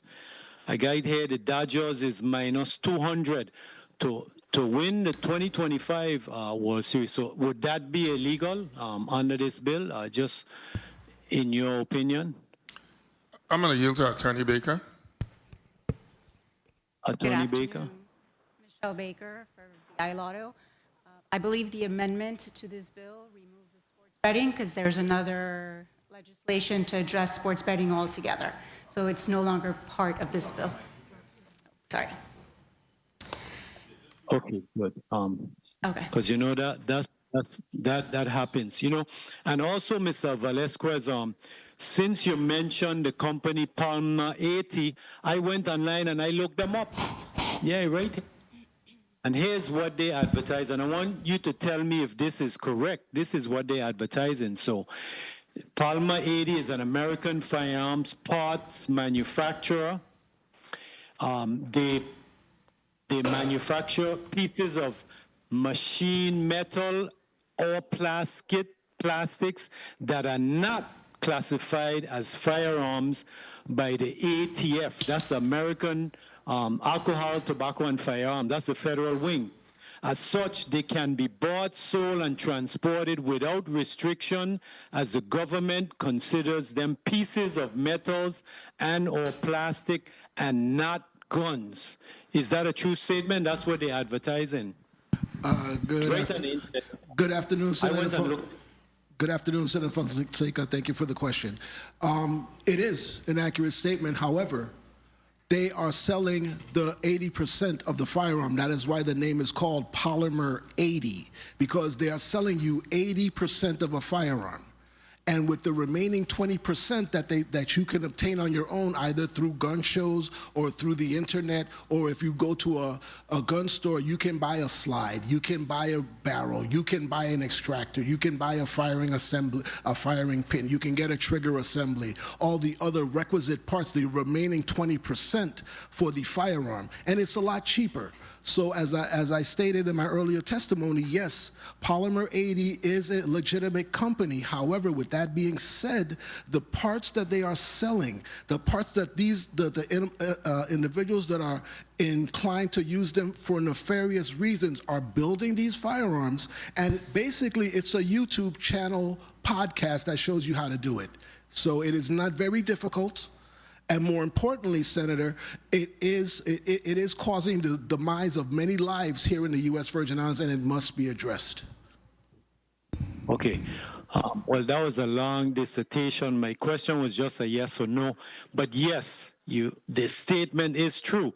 The alcohol, tobacco, and firearms does not consider them as guns. They're just metal parts or plastic. So I want to go on to that because also they tell you could get your parts, your 9mm, you can get your Glock, and you could get your AR-15. So it's still going to be difficult, and we got to deal with the mindset of the persons that want to import these dangerous products, and it's no doubt that they're dangerous. So I want to get back now to bill number 35-0179. Mr. Senator Luther Renee, right? You mentioned the Innovation Group and the Gaming Labs International. Both of those were already contracted and you're going to get a report. I'm trying to see what is the Casino Control Commission is going to do to address this, this betting, this illegal betting. These two firms that you contracted, they're going to help you in what way? Thank you, Senator, for the question. The two contracted companies are not to deal with illegal lottery per se. They were contracted to review the internet gaming laws to bring them up to date to the 21st century. The laws were passed years ago, and now we have to bring them up so that they reflect reality of the present market situation. Okay, Mr. Chair, can I just finish my question here? Yes, you may. Okay, so I support both of these. Bill number 350179. I have to congratulate the bill sponsor because it's going to enforce and strengthen the gaming laws. You know, we're going to have definitions, penalties, etc. And that's good because we heard the testimony from Chairman, the Director Williams. It's about $100 million. That's a lot of money. You know, so anything that we can do to try to keep that money in the Virgin Islands is a noteworthy cause, and I congratulate the effort. And thank you, Mr. Chair, for the time. I'm truly disappointed, Mr. Vice Chair. You said that's a lot of money and you stop right there. The money day, Papa. Okay, no, thank you. Thank you for your time. Senator DeGraff, you're recognized for your 4 minutes. Thank you, Mr. Chair. Mr. Chair, first of all, thank you in terms of... We can't hear you good on St. Croix. I wouldn't cheat you of your time. Try it again? Yeah. Okay, now you come. Thank you. Good afternoon. You can hear me any better? Yes, loud and clear. Lincoln Charles. Yes, thank you. Thank you, Mr. Chair. Like I said, thank you for saying about giving me the credit. But again, as a law enforcement like yourself, I really am not really interested in credit. I'm looking at what we could do to curb this gun violence and the proliferation of the gun violence and firearms illegally into the territory. So I would like you to ask through the chair to legal counsel to ask if we are if your bill is enhancing Act 8547, Bill number 35420, or is it a duplication? Because I'm all for enhancing it to make it better, based on the explanation. So could I have legal counsel? Is legal counsel there presently? Okay. We can ask them to come to the floor, but I thought that's what you went to do when you. And then also if I can have Attorney General, last name again? Oh, Perry, sir. Attorney General Perry, if he could give a weigh in on it while we wait on our legal counsel in regards to if these are duplication or, you know, how does it enhance one or the other? Okay. I tell you what, if that's the way your line of questioning is, we could come back to you. Let's put legal counsel on notice so that they can look at this. I'm trusting that our attorneys did their due diligence also in speaking with the AG and Chief Perry that all this was looked at. We did state that it would enhance, but let's wait until our legal counsel, we get hold of our legal counsel and then we'll circle back to you. Can we do that? Okay, because I don't have a problem, but like I said, with Assistant Attorney General Perry, he's here. He could just weigh in, and then he'll just wait. Then I will just wait for legal counsel to come up. So I'd like him to get an opportunity to review. Yeah. So I like to have him answer now, and then I'll just wait for our legal counsel to weigh in after. Senator DeGraaf, do you have any questions for the gaming bill while we get a hold of legal counsel? No, I'm good with that bill. Okay, Based on so then what I've seen. But my question is right now to Assistant Attorney General Perry in regards to this your bill, Bill number 350420 in regards to Act 8547. So that's the question to him now, and then I'll just wait. I'll yield the rest of my time to legal counsel once they have a chance at the tail end. Attorney Perry, are you ready to weigh in there, or you need an opportunity to review what the senator is talking about? Yes, sir. No, we're ready to go. So our core firearms bill is 14 VIC 2253A. That is possession of an unlicensed firearm in the territory of the Virgin Islands. So anyone who has not gone through the process that Officer Velasquez was talking about would be charged in the VI under 14 VIC 2253A. So there are companion code sections to that. So if someone were charged with a firearm under 2253A and that firearm had an obliterated serial mark, they would also be charged under Title 23 for Section 481, which is obliterated serial mark. At present, we do not have a companion section for a gun that has no serial mark. So the problem we were running into is you could charge somebody under 2253, which is a 10-year penalty in the territory for possession of an unlicensed firearm. But if that firearm had no mark rather than an obliterated mark, we had nowhere to go. And that's where 490 was born. So at present, people scrape the number off of a gun to make it untraceable. But if they manufacture a gun that has no mark, also equally untraceable, we had nowhere to go. So 490 does something different than the bill, which is an excellent bill too, but the bill you're talking about, and again, we're blessed to have law enforcement in the Senate passing these kind of bills, but they do different things. So 490 is the bill before the Senate today. That is talking about the obliteration of the serial mark. That would be charged as a companion to 2253, the same way we currently do if it's an obliterated serial mark rather than no serial mark. What the bill you're talking about, that is put in, well, there's two things happening. First of all, it's put in 451, which is the definition section, not a criminal code section. So, for example, going back to 2253, when we charge possession of an unlicensed firearm, we have to then rely back on the definition section. And a firearm, for example, under I think it's 451F defines firearm.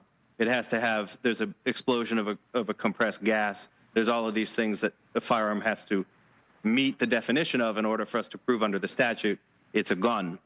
So the ghost gun has been added to and zip gun has been added to definitions, but where your bill is placed is not in relationship to 2253, which is possession of an unlicensed firearm, which then can split off to obliterated or no serial mark guns. It's instead placed in 470. 470 is our statute. Again, they do different things. One is for carrying, you're found in the territory with an unlicensed gun that didn't go through the proper process after you've left the airport. 470 here is charged as a failure to register a gun. So what your code section has done is add ghost guns to the failure to register, but even the penalty structures are dramatically different. So if I'm carrying a gun unlicensed in the territory and I'm carrying it in hospital ground or something, and I'm stopped by police, I would be charged under 2253. That's potentially 10 years. If it were obliterated or no serial mark, I'd be charged with 481 and hopefully in the future 490. That's potentially up to 15 years. So that's very different than not filling out the paperwork right and declaring. That's a 3-year felony in the territory. And if you look at that statute, that isn't simply possessing it and not having gone through the licensing procedure.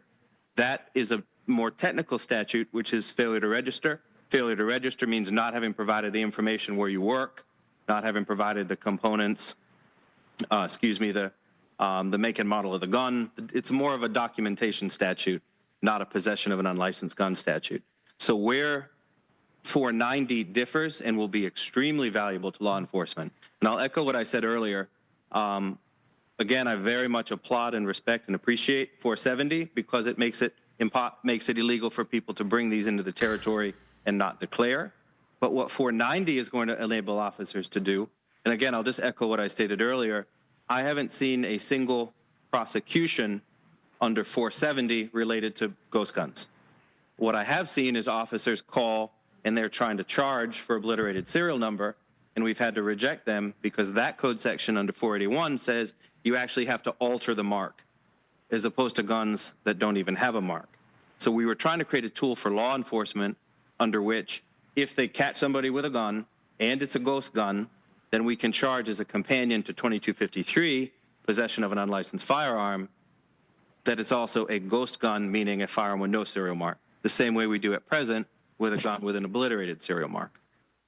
So it's definitely, the way we see it is an enhancer in a way that can make it more effective for law enforcement to prosecute, categorize and prosecute these guns. Because again, it's not just that they didn't declare it when it came in the territory, which is a 3-year offense, no mandatory time.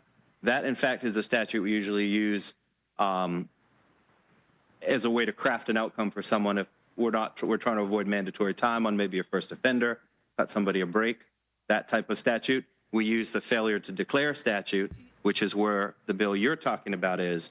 We are looking to create a obliterated serial number statute. So I hope that makes sense.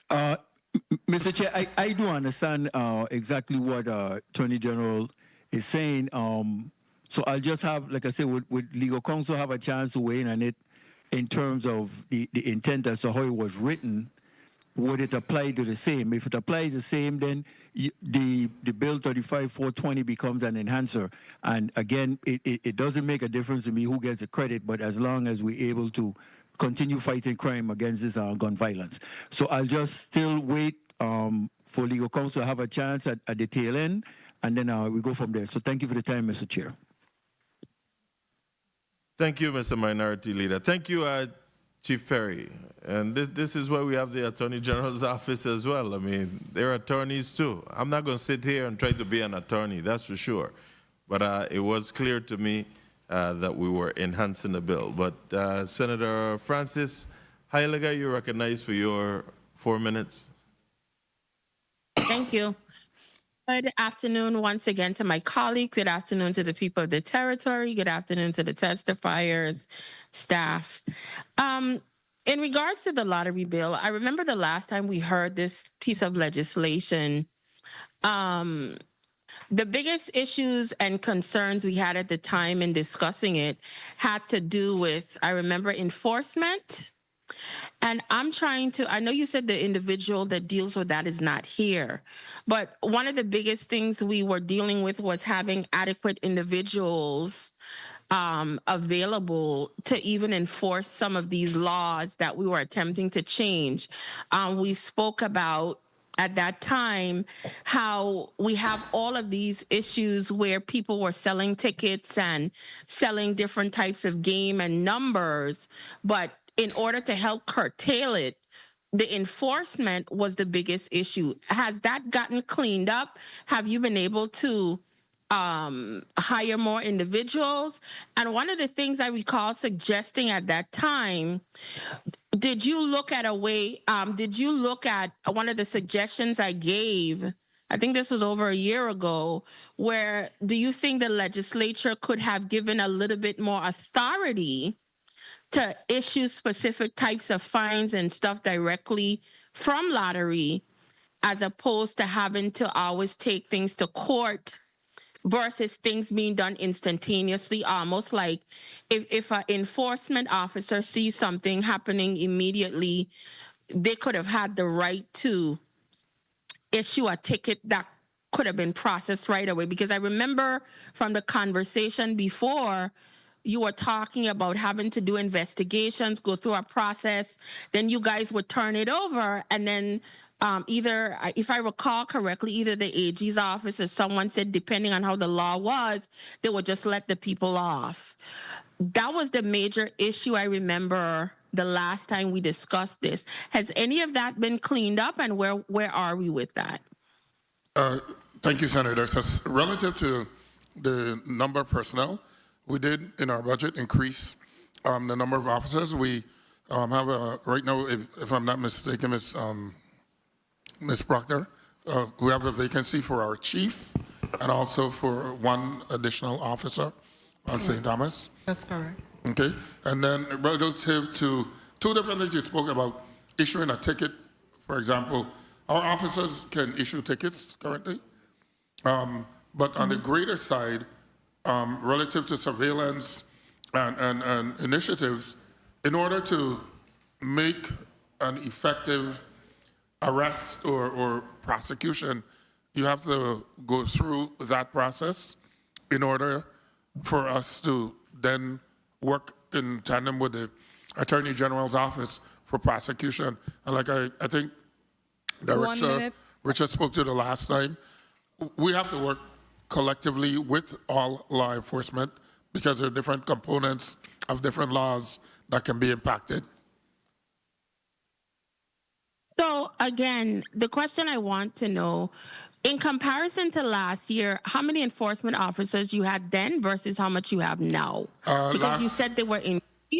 Could you tell me those numbers? Last time we were here, I think we had like 1 and 1 in each district, and we had the director position, and we have 2 officers in each district. Like I said before, we have the vacancy. So you increased from 2 to 4 now. Yeah, You're from 2 to 4. We have 4, yes. Okay, that's what I meant. And capacity for 2 more. Based on those improved numbers, you went from 2 enforcement officers to 4. Do you see a stark difference in them having double the amount of personnel to go out and help to enforce these laws? Do you see the improvement in that, and have tracking that in a way to tell us, have you seen it reduced by say 20%, 30% based on having double amount of officers now? I can't answer that. My director would be the better person to answer that. But again, as I've testified before, until we can enhance a lot of our enforcement amendments, it makes it almost difficult to sustain an arrest or sustain some type of prosecution. And that is, I heard the time. Could I just make my last statement? And if I recall correctly, that is where a lot of the conversation ended up after we were going through this piece of legislation on the enforcement side, and that's why I focused on it. And we had a lot of discussion where I remember it was discussed that the bill potentially would have been amended to include a lot more dealing with helping lottery clean up some of the enforcement aspect of it, because we could keep creating these laws, but if the enforcement aspect does not help them to do their job, it's almost a moot situation. So I do support what is happening here, but like he said, and we had discussed a year ago, we need to focus a lot more on cleaning up the enhancement and enhancing the enforcement side of it so they could execute these laws we keep creating. Thank you so much, Mr. Chair. Thank you, Senator Francis Heiliger. Mr. President, you're recognized. Thank you very much. Wrap this up for me. Thank you very much, Mr. Chair, and thank you for your testimony thus far. Certainly, I too join in commending the bill sponsors on these 2 pieces of legislation, and certainly in support of giving the lottery additional teeth to be able to do some enforcement that's required of them in respect to illegal gambling in the territory. Of course, we know that there's a number of issues that's associated with it. We talk about the underground market, the criminal activities, the human trafficking that's associated with it, as well as money laundering that's going on there. So we are happy to be in a position to support this piece of legislation. My question to you and the AG is in respect to Section 1227, which speaks to forfeiture. I know that there was a hindrance when I served in the Virgin Islands Police Department. In order for us to receive the asset forfeitures, we had to establish an account that clearly identified that any funds received from the federal government will then come into that asset forfeiture account. I wanted to ask you whether or not have you looked at you're going to need to establish an asset forfeiture account so that, because you speak to funding that's derived from that forfeiture will come to both yourself as well as the Department of Justice. Have you looked and see if there's a need for you to establish a specific account, or this will be going into the general fund? I don't know that we have any accounts set up for that. I don't know if the AG has a response to that. To check with our civil division, I do not know Yeah. Okay. the details of how that's handled.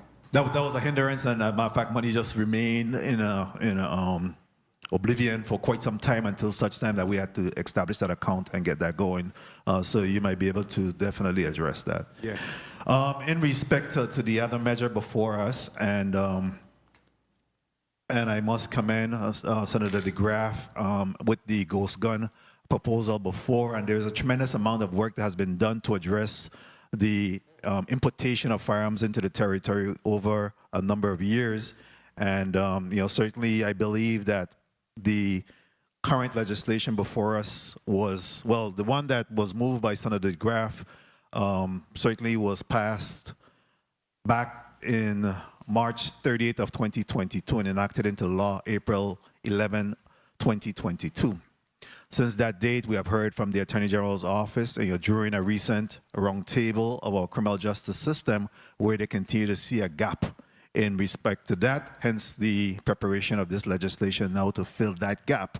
So I believe that this, in fact, is an enhancement to the legislation. Anything that we could do to make sure that we're arming our law enforcement agencies with their crime-fighting arsenal to be able to get the job done is something that I certainly appreciate. And I think the separation here is that in the previous legislation, you just talk about the components and those type of things. And this one now talks about the fact that it's unserialized, and any declaration of unserialized firearm or firearms component then certainly will be subjected to this legislation and closing the gap on that. I wanted to ask, Velasquez left. I wanted to ask about the NIBIN. I wanted to ask about public awareness. Campaigns. Do we see a need for us to be able to continue to inform the public in regards to ghost gun and the public campaign associated with that? I wanted to ask whether or not there is any federal and state collaboration in respect to this. I know that the obliteration of firearm serial numbers could naturally develop a federal nexus in charging. Have there been any discussion with the feds in regards to how do you collaborate on these type of situation, as well as is there any law enforcement training tools that may be associated with providing our law enforcement agencies with the expertise to be able to manage ghost guns? Time. I guess, Chief, you could take those concerns. Sir, I'll do my best. I can tell you this. The tracing of casings, we have a number of homicides on St. Thomas in which the casings are tracing back to guns that were recovered from St. Croix, arrests in St. Croix. All of that is only possible when the guns are put under microscopic analysis. The casings are put under microscopic analysis and then run through the NIBIN system. It's absolutely critical. If the Senate is not aware of this, the police department recently lost Mr. Ronaldo D'Souza, an excellent expert. He's run the microscope for the territory for, I believe, about the last decade. Unfortunately, he passed. It's going to be a critical need in the future going forward to develop both a partnership with ATF, FBI, whoever will test casings for us. The issue being, though, we need to also develop a local capacity. I know we own the equipment. By we, I mean the department. The police department owns the equipment to perform the microscopic analysis. The issue now being getting training and getting professionals who can compare these casings. Because once there is a hit in NIBIN, we have to perform analysis in order to bring the matter to trial, because the NIBIN hit alone won't take us very far with respect to beyond a reasonable doubt. So again, with the loss of Mr. D'Souza, it's going to have to become a priority in the police department to be sure that we have a firearms expert, firearm toolmark expert in the territory. That's a critical connection point in identifying how homicides occur here. Thank you for that. And of course, I know of Mr. Ronaldo D'Souza. As a matter of fact, I'm the one that hired him and brought him home to be able to understudy Maurice Cooper, who was the firearm expert, and it required 2 years in order for us to do that. I also was the commissioner in place at the time that we actually got the NIBIN system up and running and had done the hiring of Maurice Cooper and had him brought in there. So I'm very familiar with that. And again, my condolences on the pass of Ronaldo D'Souza. He was a great officer and certainly a firearms examiner, so I'm very much aware of that. In terms of public awareness campaign, though, what do you, Mr. Chair, if I may just continue, I don't want to take the liberty. I just don't want to take the liberty of I want to grant you a lot of time so you could let them know a lot of things that was in place. Yeah, so in terms of the public awareness, because a lot of times I think we move legislation. We heard about the ghost gun that was done 2 years ago. Whether or not the Attorney General's office was up in terms of the complete definitions associated with that. I would imagine that there were still some gaps, hence this current legislation. But what about public awareness? So that when we move these legislation, we want to make sure that the public is aware. Do you see a role for the Department of Justice? I know that the police department have a role, but also the Department of Justice to play in regards to public awareness on these ghost gun situation. Sir, I think absolutely. And I believe the Attorney General has a weekly show or is working on a weekly program, as prior Attorney Generals have done. I think there's a critical need to get the information out there, that we also have tools to fight these kind of guns. And that's what these laws are designed to do. Very well. Thank you. Again, I stand in full support. I'm not a member of this committee, but I always try to have a seat at the table because eventually I have to vote on them. But I certainly in support of these two legislation, one that's clearly is an enhancement and one that's long overdue in being able to give the lottery office some teeth in being able to do the enforcement that is required out there. Thank you very much, Mr. Chair, for the time and opportunity. Thank you, Mr. President. I think we have some breaking point of information there from the Senate Minority Leader. Senator DeGraff, you recognize for your point of information. Thank you, Mr. Chair. Okay, good. Thank you, Mr. Chair. Yes, I'd just like to say I did speak with legal counsel, and Mr. President, he narrated it excellently.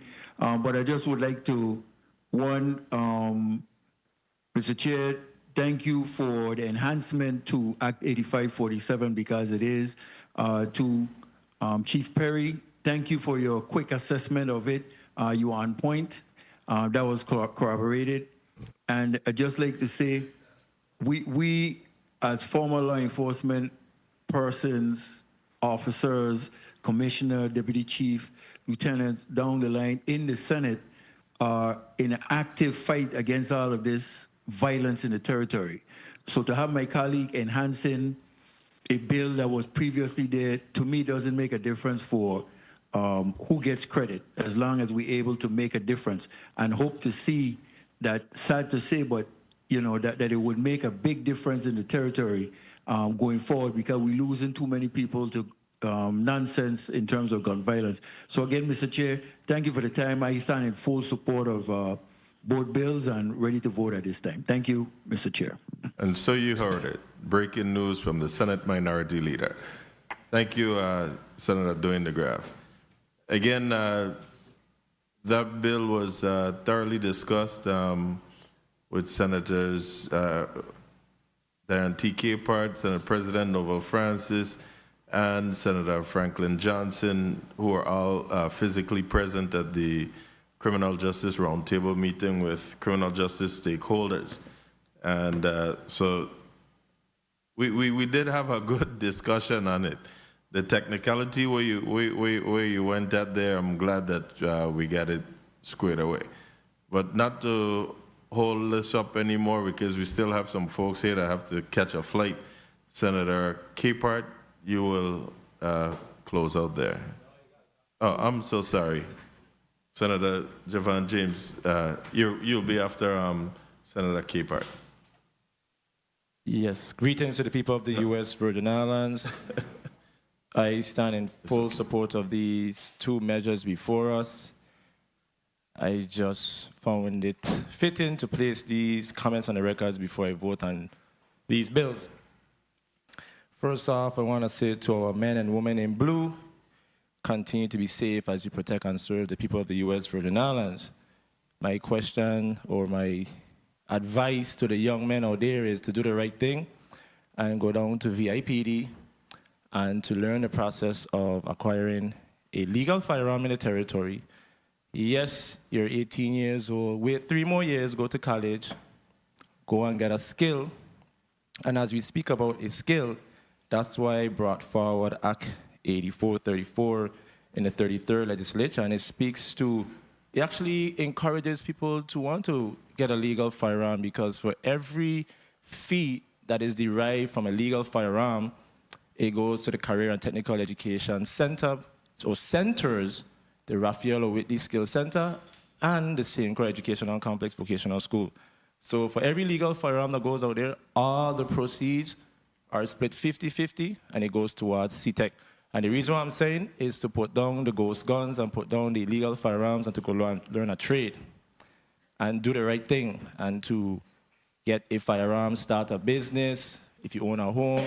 I just feel that that message really needs to be out there, because it breaks my heart. And I know we can't stop everything, but it breaks my heart when we continue to see these young men and women being incarcerated for these acts. But at the same time, we have to do it by the books. So to the young men and women of the Virgin Islands, please do the right thing and get a legal firearm. It is not worth it. That's all I want to say. Thank you, Mr. Chair, for the time. Thank you, Senator James. Senator Capehart, you recognized for your 4 minutes. Thank you, Mr. Chair, for being the one to give this conclusion on Bill number 35-0179. I just want to say to Director Raymond Williams, you approached me and said there was a need.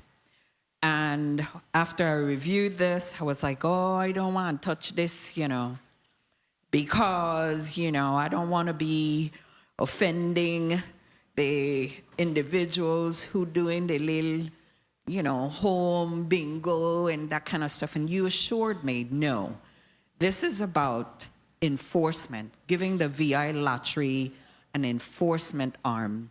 And then I thought about it, Department of Planning and Natural Resources, Virgin Islands Licensing and Consumer Affairs. These are government departments. If you violate, there's a fine, there's repercussions. So why not the Virgin Islands Lottery that gives back so much money to this territory for many things, that there's regulations there to make sure that individuals that decide to do this illegally know that there's a penalty. So I just want to say thank you for bringing this legislation, and I am happy that I was the bill sponsor along with Senator Bolkes to bring this forward for you. But I just want the people to know that you mentioned as one of the things for the amendment was a 15% for the VI Lotto to treat and prevent gambling addictions. And I wanted to ask, Casino Commission, do you have a program at Casino Commission that addresses treating and preventing gambling addictions also? Thank you for the question, Senator Capehart. Absolutely. We just signed an agreement last Thursday.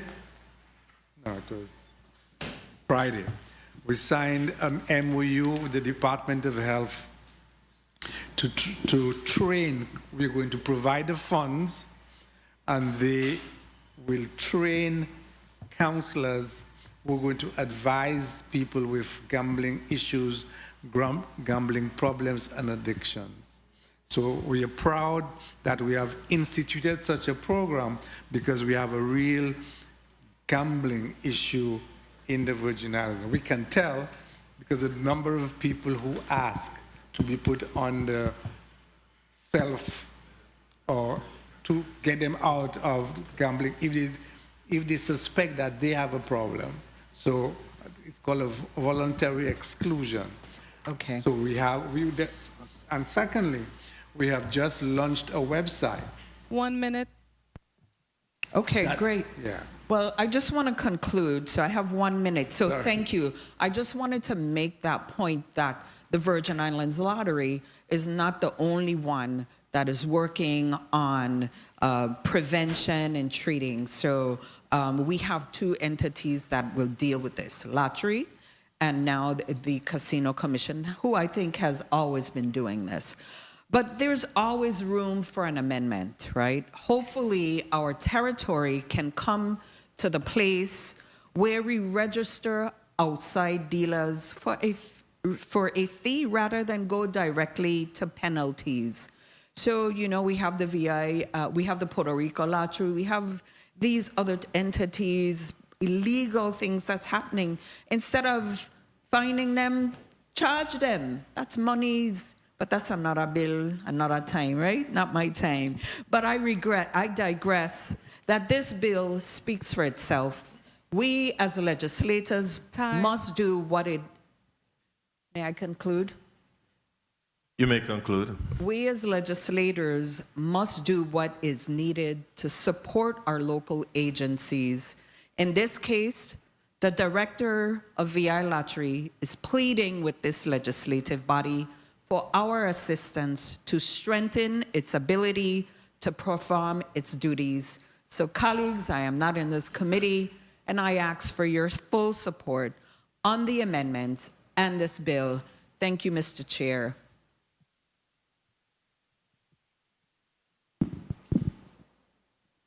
Let me go on.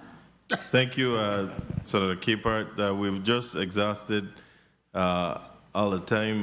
The committee will take a quick 3-minute recess and we'll return to dispose these two matters before us. 3 minutes.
The Committee on Homeland Security, Justice, and Public Safety for Wednesday, December 11, 2024 is back on record. Senator DeGraaf, you're recognized for your motion. Motion. You're recognized. Thank you, Mr. Chair. And colleagues, good afternoon. I move bill number 35-0420, an act amending Title 23, Virgin Islands Code, Chapter 5, by enacting the Virgin Islands Firearms Serial Number Registration Act, be voted on favorably in this committee and forwarded to the Committee of Rules and Judiciary for further consideration. I so move. Second. Properly moved by Senator Dwayne DeGraaf, second by Senator Johnson, Senator Javon James. Roll call on bill number 35-0420. Senator Angel L. Bocas Jr. Senator Bocas Jr., yay. Senator Dwayne M. DeGraaf. Yes. Senator DeGraaf, yay. Senator Ray Fonseca.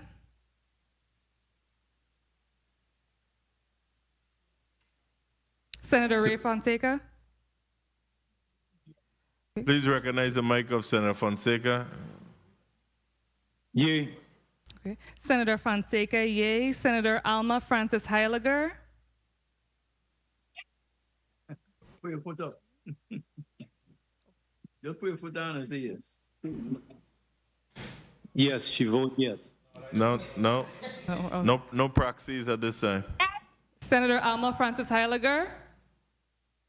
Yes. Senator Heiliger, yay. Senator Giovanni James Sr.